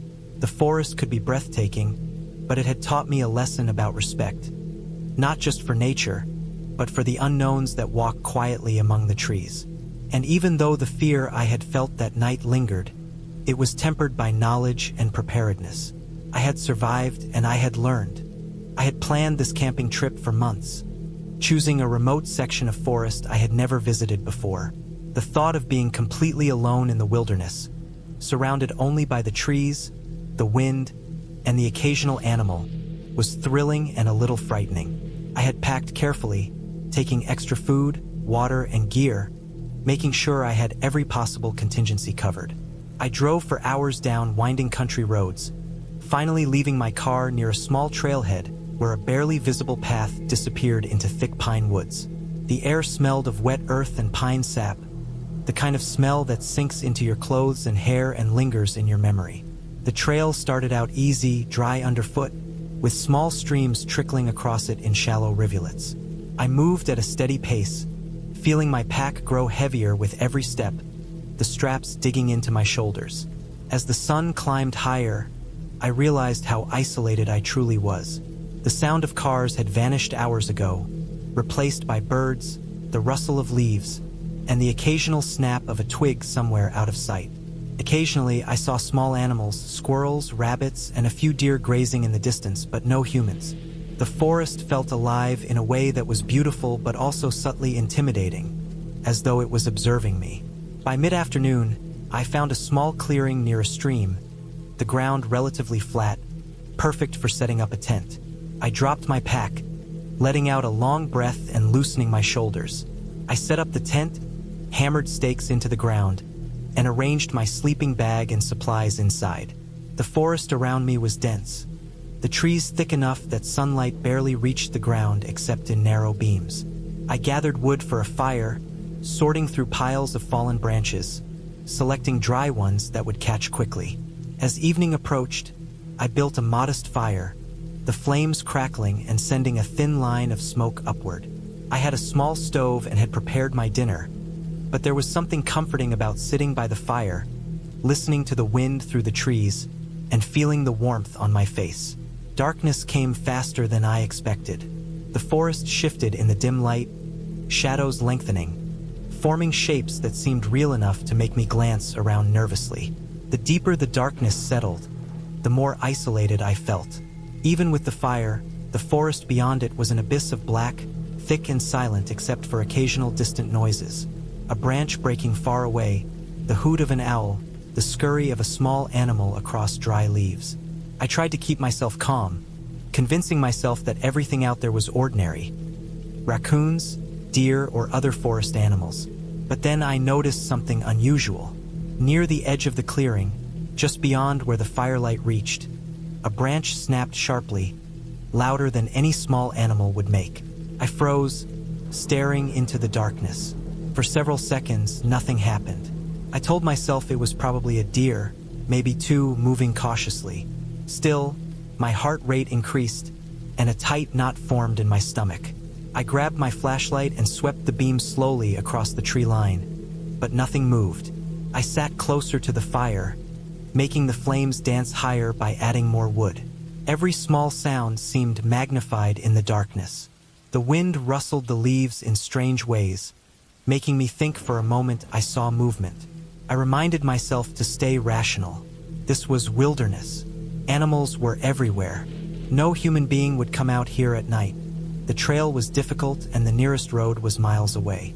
Yet, despite this, a nagging sense of unease settled over me. I could feel the hairs on my neck standing on end, a primal instinct warning me that something was off. Sleep came reluctantly. I made sure my knife was within reach, my flashlight fully charged, and my pack positioned so I could grab it if necessary. Every crackle of the fire, every gust of wind, made me tense. At one point, I thought I heard heavy footsteps approaching from the trees. I held my breath, straining to hear. The sound stopped abruptly, leaving a silence that was almost worse than any noise. I lay awake, muscles coiled, the fire reduced to glowing embers. Hours passed, and I dozed lightly, waking at each small sound. Around midnight, the fire had mostly burned out. I stoked it again, adding the last pieces of dry wood I had collected. Then I noticed it, a faint trail of footprints in the soft soil near the edge of the clearing. They weren't animal prints. They were boot prints, fresh, heading parallel to my campsite, partially hidden by shadows. My stomach dropped. Someone had walked through the clearing while I was asleep, but I hadn't seen or heard them. I considered packing up immediately and hiking back to the car, but the thought of hiking alone in the middle of the night terrified me as much as the idea of staying put.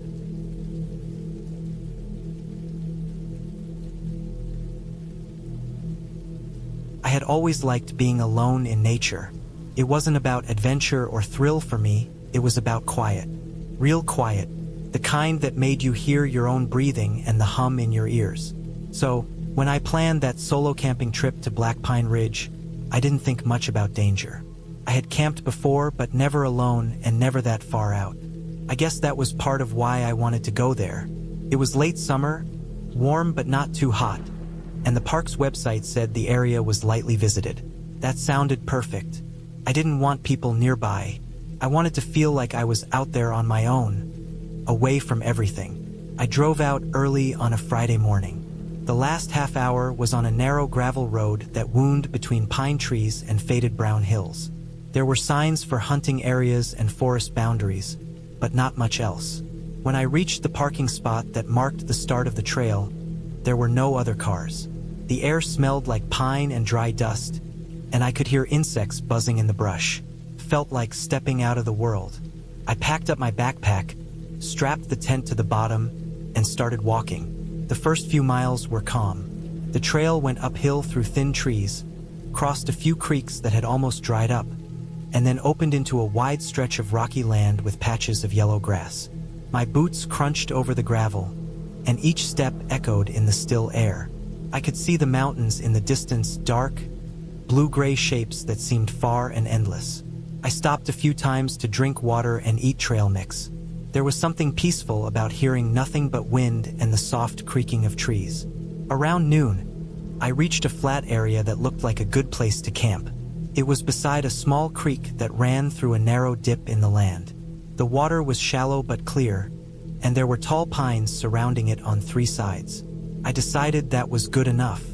I dropped my bag, stretched, and started setting up the tent. It took about 20 minutes to get it up and stake down. I laid out my sleeping bag, unpacked some food, and sat beside the water to rest. The air was warm, but the shade made it cool enough to sit comfortably. I remember how quiet it felt. No voices, no car sounds, no planes overhead, just wind moving through pine needles and the faint trickle of water. I thought about how strange it was that most people never heard this kind of silence. It was almost too quiet. You could hear every shift in your body, every small sound in the distance. I thought about how I'd have to hike back in 2 days, and how far I was from anyone else. For a while, that thought gave me a strange, light feeling, like being free and vulnerable at the same time. Later in the day, I walked further upstream to see where the creek led. It wound through low brush and then disappeared into a dense cluster of trees about half a mile away. I followed it part of the way, noticing animal tracks in the mud near the bank. Some looked like deer, others I couldn't recognize. They weren't fresh, though, so I didn't worry. When I got back to camp, the sunlight was slipping through the trees, turning everything gold. I cooked a small meal on my portable stove, just rice and beans, and sat by the water while I ate. As the sun went down, I started to notice the temperature drop quickly. The air became sharp and cool, and the shadows stretched longer and darker between the trees. I lit a small fire to keep warm and watched it flicker against the tree trunks. The woods looked deeper at night. You couldn't see far, just shapes and outlines. I stayed up for a while, staring at the fire, then finally decided to sleep. I put out the flames, crawled into my tent, zipped it up, and lay in my sleeping bag listening to the faint hum of crickets and the creek nearby. At some point during the night, I woke up to a sound. It wasn't loud, but it was sharp enough to pull me out of sleep. It sounded like something had stepped on a branch outside. I held still for a moment, waiting. Nothing, just wind again. I tried to tell myself it was an animal, maybe a deer or a raccoon, but after a minute, I heard another sound. This one was slower. It wasn't close, but it wasn't far either. Something moving over dry leaves, then quiet again. I lay there in the dark, my eyes open, staring at the faint shape of the tent's ceiling above me. My chest felt tight. Every small sound in the woods suddenly seemed louder. I kept waiting for another noise, but after a while, it was silent again. I eventually drifted back to sleep, though not deeply. When morning came, I stepped out and looked around. The ground was damp with dew, and the air smelled fresh. I walked a slow circle around the camp, looking for prints. There were a few marks near the creek that looked new, but they could have been from me. I tried not to overthink it. I made coffee, ate some food, and packed a smaller bag to explore the area during the day. I followed the creek downstream this time, heading toward where the map said there was an old fire road. The sun was high, and the air had that dry heat that made your shirt stick to your back. I walked for hours, moving through thick brush and uneven ground, trying to keep track of landmarks. Around midday, I came across something strange. Near the edge of a clearing, there was a patch of ground where the grass was pressed flat, like someone had set up a tent or slept there recently. There were small bits of trash, too. A torn plastic wrapper, a piece of cloth. It looked like someone had camped there maybe a few days before. I crouched down and looked closer. The spot didn't smell bad, and nothing was burned, but there were footprints leading into the trees. I couldn't tell how old they were. I remember feeling uneasy for the first time. The idea of someone else being out here, unseen, maybe close, made my stomach tighten. Still, I told myself it could have been anyone. Hunters, hikers, whoever. I kept walking. Later, I found the fire road. A long, overgrown path of packed dirt that wound between ridges. I followed it for a while just to see where it led, but after an hour, I decided to turn back. I didn't want to be too far from camp when it got dark. On the way back, I noticed the same quietness again, but heavier this time. Even the wind had died down. Every time I stopped, I could hear my heartbeat in my ears. I felt like I was being listened to, even though I knew that was just my nerves. When I got back to camp, it was late afternoon. The light through the trees was pale and orange. I sat down, drank water, and tried to relax. That night, the sounds came back. Not random ones like before, this time they were steady. I woke up to what sounded like slow footsteps again. They came from the direction of the creek, soft but deliberate. Then they stopped. I lay perfectly still, not even breathing hard, straining to hear. I could tell it wasn't a big animal. The steps were too light, too paced. My hands felt cold even though I was sweating. I waited, but after a few minutes, it was silent again. I almost convinced myself I had imagined it, but then I heard a new sound, the faint click of something metallic. It was short and quiet, like a small tool or buckle being moved. My body froze. I didn't move for what felt like an hour. When the silence finally returned for good, I still couldn't sleep. I just stayed there until the first bit of light showed through the tent. When I got out in the morning, I saw something that made my stomach drop. On the opposite side of the creek, maybe 30 feet away, there was a footprint in the mud. It was a boot print, clear and deep. Not mine, I hadn't crossed that side. It looked fresh, too fresh to be from before I arrived. The print pointed toward my camp, not away from it. I stared at it for a long time, my mind blank. I wanted to believe it was from some random hiker, but there hadn't been any other cars at the trailhead. I hadn't seen or heard anyone during the day either. I knew what that meant. Someone had been nearby last night, maybe watching, maybe closer than I realized. I tried to stay calm. I packed up my things slower than I should have, checking over my shoulder every few seconds. My plan was to leave that day, even though I had planned for 2 nights. I couldn't shake the feeling that someone had been around my camp, watching while I slept. I rolled up my tent, stuffed it into my bag, and kept my knife clipped to my belt. I filled my water bottle from the creek and started walking back the same way I came. For the first hour, everything felt normal.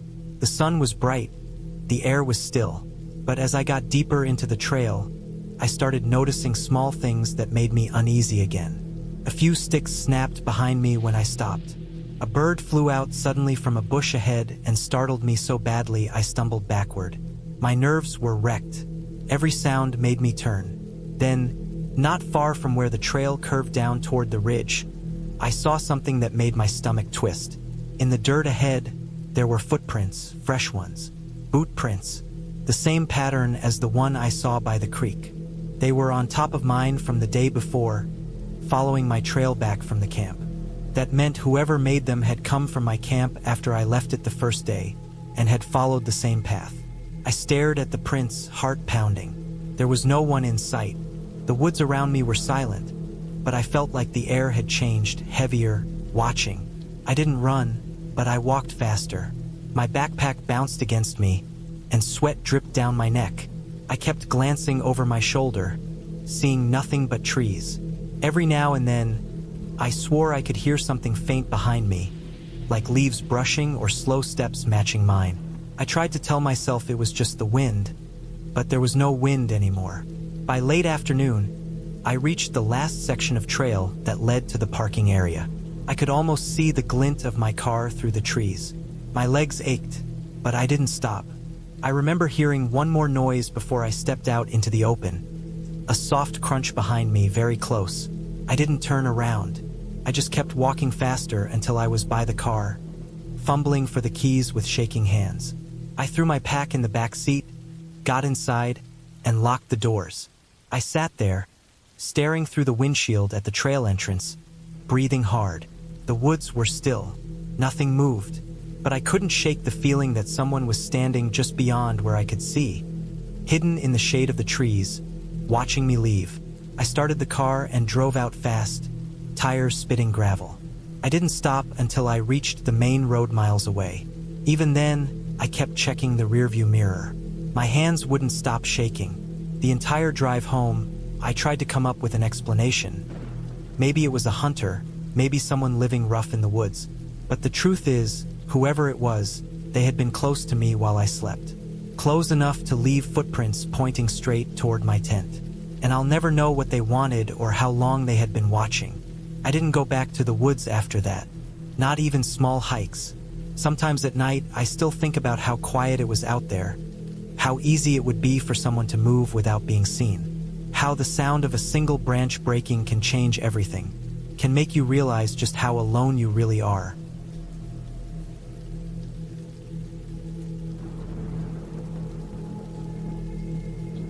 I had always thought of myself as someone who could handle being alone in the wilderness. I had gone camping before plenty of times, and I had never felt true fear. I had hiked trails that wound through dense forests, slept in tents under open skies, and cooked meals over small fires without worrying about much more than bears or bad weather. That weekend, I decided to push myself a little further. I found a trail deep in the mountains, far away from any signs of civilization. It was late September, the leaves were turning, and the air had that crisp, clean smell that comes just before winter sets in. The kind of air that makes everything feel sharper, clearer, alive in a way the city never allowed. I packed my gear carefully. I had my tent, a sleeping bag, a stove, extra food, a first aid kit, and plenty of water. I made sure I had an emergency whistle and a headlamp with fresh batteries. I had a map of the area and a compass, and I memorized the trail route as best as I could. I told no one where I was going. I liked it that way. There was something liberating about complete solitude. I left my car at the base of the trail and started the hike mid-morning, the sun just beginning to warm the chill in the air. The trail started out easy, winding through the trees with gentle slopes and soft dirt beneath my boots. The forest was quiet except for the occasional rustle of leaves and the distant sound of a creek. As I walked, I noticed the sunlight filtering through the canopy, painting patches of gold on the forest floor. I felt a small thrill of anticipation. I had picked a spot that was supposed to be remote, one that few people visited. I wanted to test myself. By midday, I had hiked several miles and found a clearing that looked perfect for my camp. It was surrounded by tall pines and oaks, with a small creek running nearby. The ground was soft and relatively flat, ideal for pitching my tent. I decided this would be the spot. I set up my tent carefully, making sure it was secure, and gathered some firewood. The forest was thick enough that I couldn't see any other signs of people. No paths, no trash, no footprints, just me and the trees. I started a small fire and cooked a simple meal. The sun was beginning its slow descent, and the forest around me glowed with a warm, golden hue. I felt completely at ease, almost proud of myself for choosing such a remote location. After eating, I cleaned up and stored all my food in a safe place away from the tent. I knew better than to leave food where it could attract animals. By the time the fire burned low, the sky was streaked with red and orange, and the temperature was dropping quickly. I crawled into my sleeping bag, listening to the soft murmur of the creek. I felt secure. That was when I first noticed it, the faint crunch of footsteps that didn't belong. I froze, listening. The sound was soft, almost imperceptible, but definitely there. I held my breath and waited, straining my ears. The footsteps stopped. I told myself it was probably a deer or some other animal. I had heard animals moving through the forest before.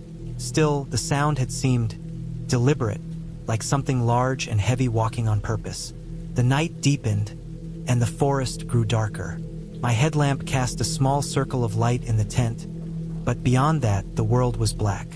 I tried to ignore the unease building in my chest, convincing myself that I was being paranoid.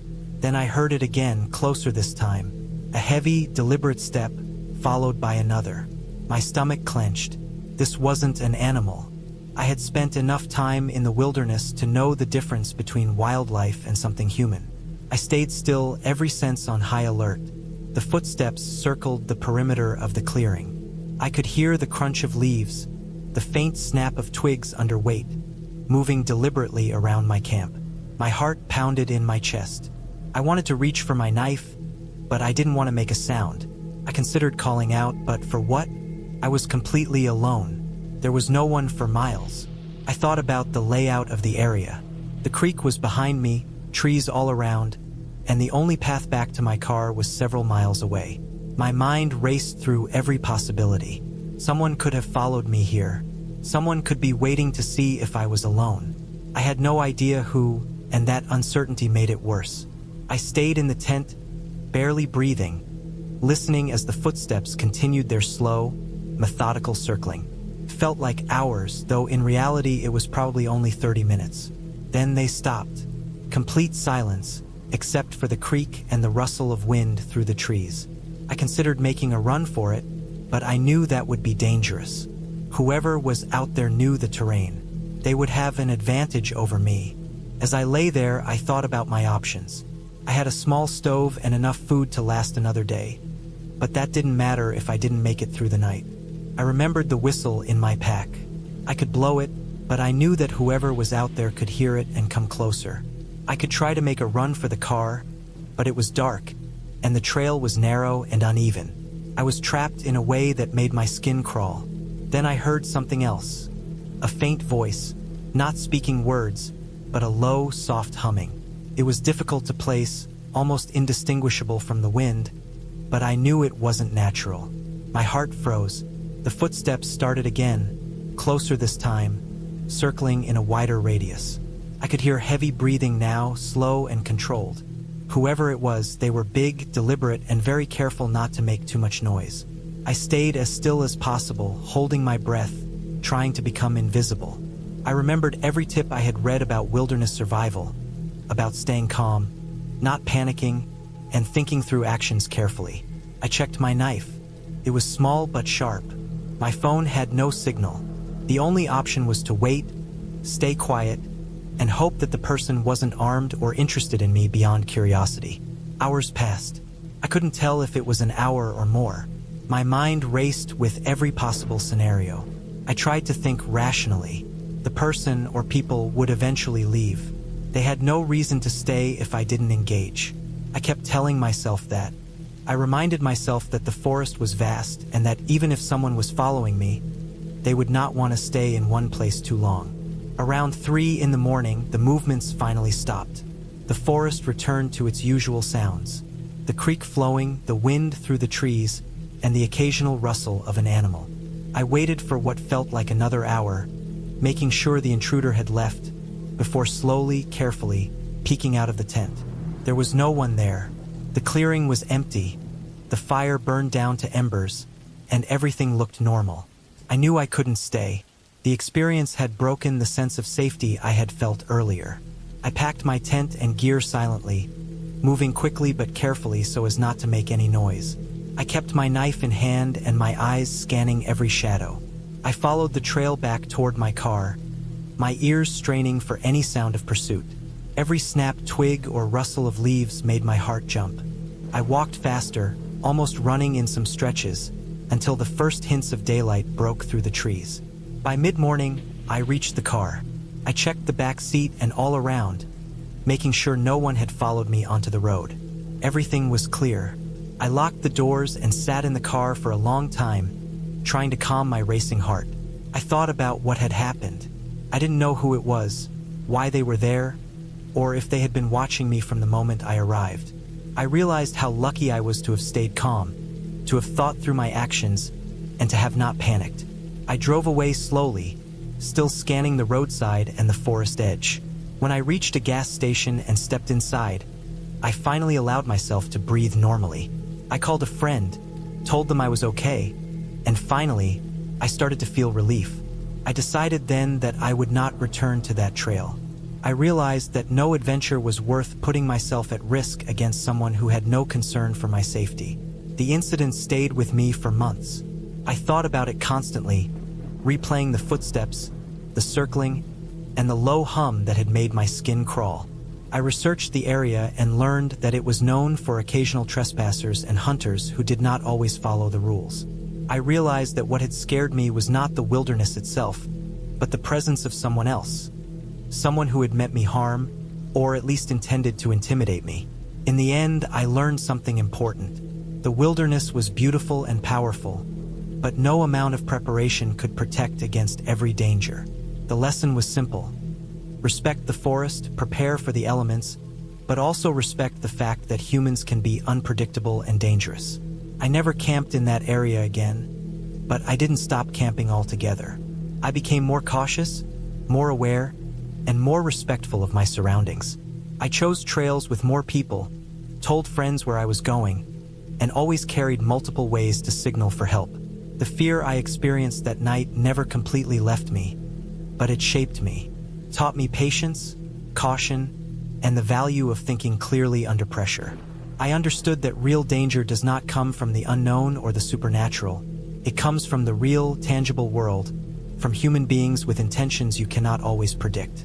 And in that knowledge, I found a kind of strength I had never known before. I still hike, still camp, still seek the quiet of the forest, but I do so with a different mindset. I am alert, aware, and prepared. I carry my knife, my whistle, my headlamp, and enough food and water to survive for days if I had to. I study the trails before I go, and I always leave a plan with someone I trust. The wilderness can be peaceful, yes, but it can also be unforgiving. And sometimes, the most terrifying moments come not from the dark of the woods, but from the knowledge that another person can enter that space and turn your solitude into danger. I have never seen that person again. I do not know who they were, or why they chose that night to circle my camp. But the memory remains vivid, etched into my mind with a clarity that only fear can produce.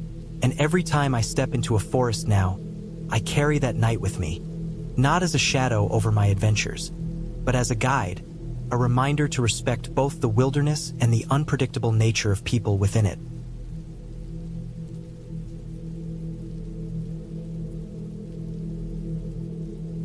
I had planned the trip for weeks. It wasn't just a casual weekend camping trip. It was supposed to be a break from everything, a real escape into the wilderness, away from phones, emails, and people. I packed my gear meticulously, checking and double-checking each item. My backpack was heavy, loaded with essentials. A sturdy tent, a sleeping bag rated for cold nights, a compact stove, enough food for 3 days, water bottles, a portable water filter, extra clothing, a first aid kit, a flashlight, and a small hatchet. I wanted to be completely self-reliant, and I made sure I had the right maps of the forested area I planned to explore. It was a national forest, dense with trees, intersected by narrow dirt paths and trails, with a few rivers and small lakes. From my research, it wasn't completely isolated, but there were long stretches without anyone passing by. That was part of the appeal. I arrived at the trailhead late in the morning. The sun was high, casting a bright light over the trail, but it was already warm, the air heavy with the scent of pine and damp soil. I started hiking, the weight of my pack pressing on my shoulders, each step stirring the earthy smell of the forest floor. Birds called overhead, and small insects buzzed near the undergrowth.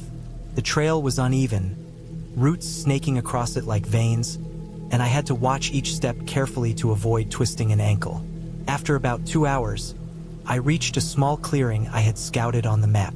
It was perfect, surrounded by tall pines for wind protection, with a small stream nearby for water. I decided to set up camp there. Erecting the tent took longer than I expected. The ground was covered with a thin layer of fallen needles and twigs, uneven, with some areas slightly marshy from a recent rain. I had to clear small rocks and branches to make a flat spot. Once the tent was up, I unpacked my gear and arranged everything neatly inside. I filtered some water from the stream, boiled it, and stored it in my water bottles. Then I cooked a simple meal of rice and canned beans on my small stove, savoring the quiet, the way the sunlight filtered through the trees, and the gentle sound of the stream. The day ended with me lying on my sleeping pad, staring up at the tent ceiling as the light faded, listening to the occasional rustle of leaves and distant bird calls. Night came quickly. Once the sun disappeared, the temperature dropped sharply. I zipped myself into the sleeping bag and tried to relax, but I couldn't shake the feeling of being watched. It wasn't anything specific, just a prickling tension that ran along my spine. The forest felt alive, every small sound amplified in the darkness. The wind whispered through the trees, and I could hear something moving among the undergrowth, perhaps a deer or a raccoon. I told myself it was just my imagination, a normal reaction to being alone in the wild. Around midnight, I was startled awake by a sound that didn't belong. It was a soft, deliberate crunching of leaves, unlike the random noises I had heard before. My heart began to race. I froze, straining to hear. The sound came closer, slow and measured, as if someone or something was stepping carefully through the underbrush. I grabbed my flashlight, slowly unzipping the tent to peek outside, and shone the beam toward the noise. For a moment, I saw a shadow moving between the trees. My breath caught in my throat. The shadow paused, and I could feel my pulse thumping in my ears. I stayed completely still, hoping it would go away. The shadow shifted slightly, then disappeared behind a tree. My logical mind tried to reassure me. It could be a deer or some other animal. But the way it moved, silently, deliberately, didn't feel like an animal. I had my hatchet nearby, and I gripped it tightly, trying to calm myself. The sound of crunching leaves returned, closer this time, circling the tent. I realized that whatever it was moving around me, watching. My chest tightened, and I could feel the sweat forming on my back, despite the cold. Hours passed like this.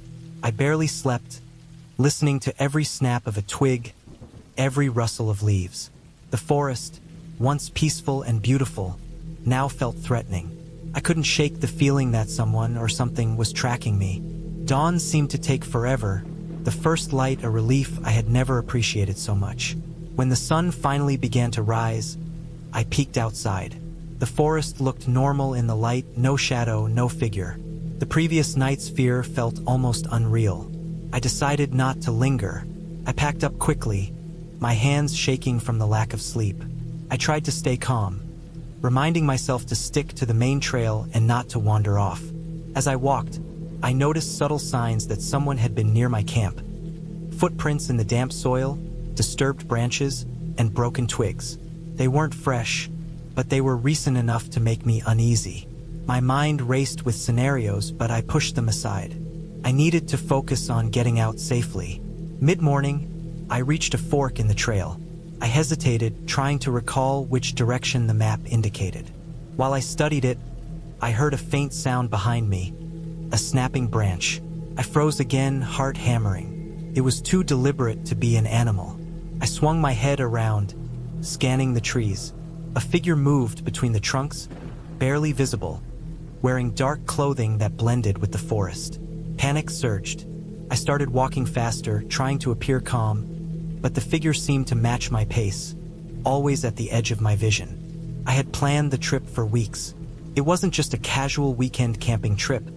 It was supposed to be a break from everything, a real escape into the wilderness, away from phones, emails, and people. I packed my gear meticulously, checking and double-checking each item. My backpack was heavy, loaded with essentials. A sturdy tent, a sleeping bag rated for cold nights, a compact stove, enough food for 3 days, water bottles, a portable water filter, extra clothing, a first aid kit, a flashlight, and a small hatchet.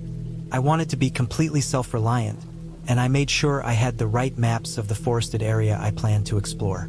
It was a national forest, dense with trees, intersected by narrow dirt paths and trails, with a few rivers and small lakes. From my research, it wasn't completely isolated, but there were long stretches without anyone passing by. That was part of the appeal.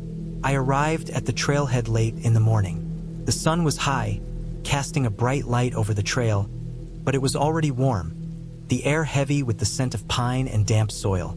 I started hiking, the weight of my pack pressing on my shoulders, each step stirring the earthy smell of the forest floor. Birds called overhead, and small insects buzzed near the undergrowth. The trail was uneven, roots snaking across it like veins, and I had to watch each step carefully to avoid twisting an ankle. After about 2 hours, I reached a small clearing I had scouted on the map.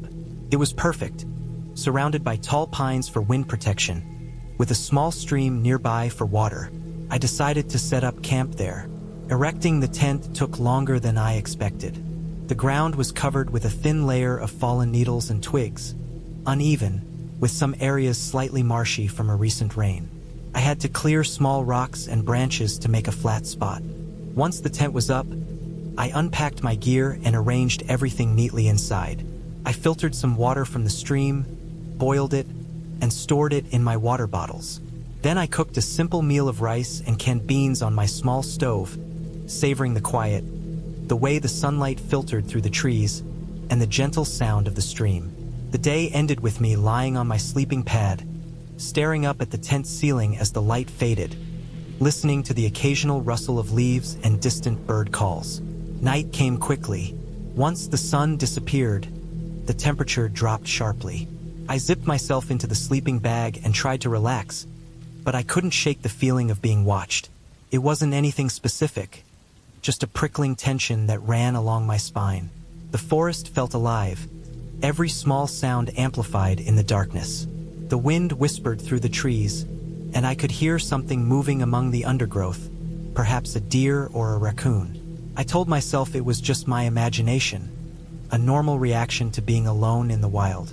Around midnight, I was startled awake by a sound that didn't belong. It was a soft, deliberate crunching of leaves, unlike the random noises I had heard before.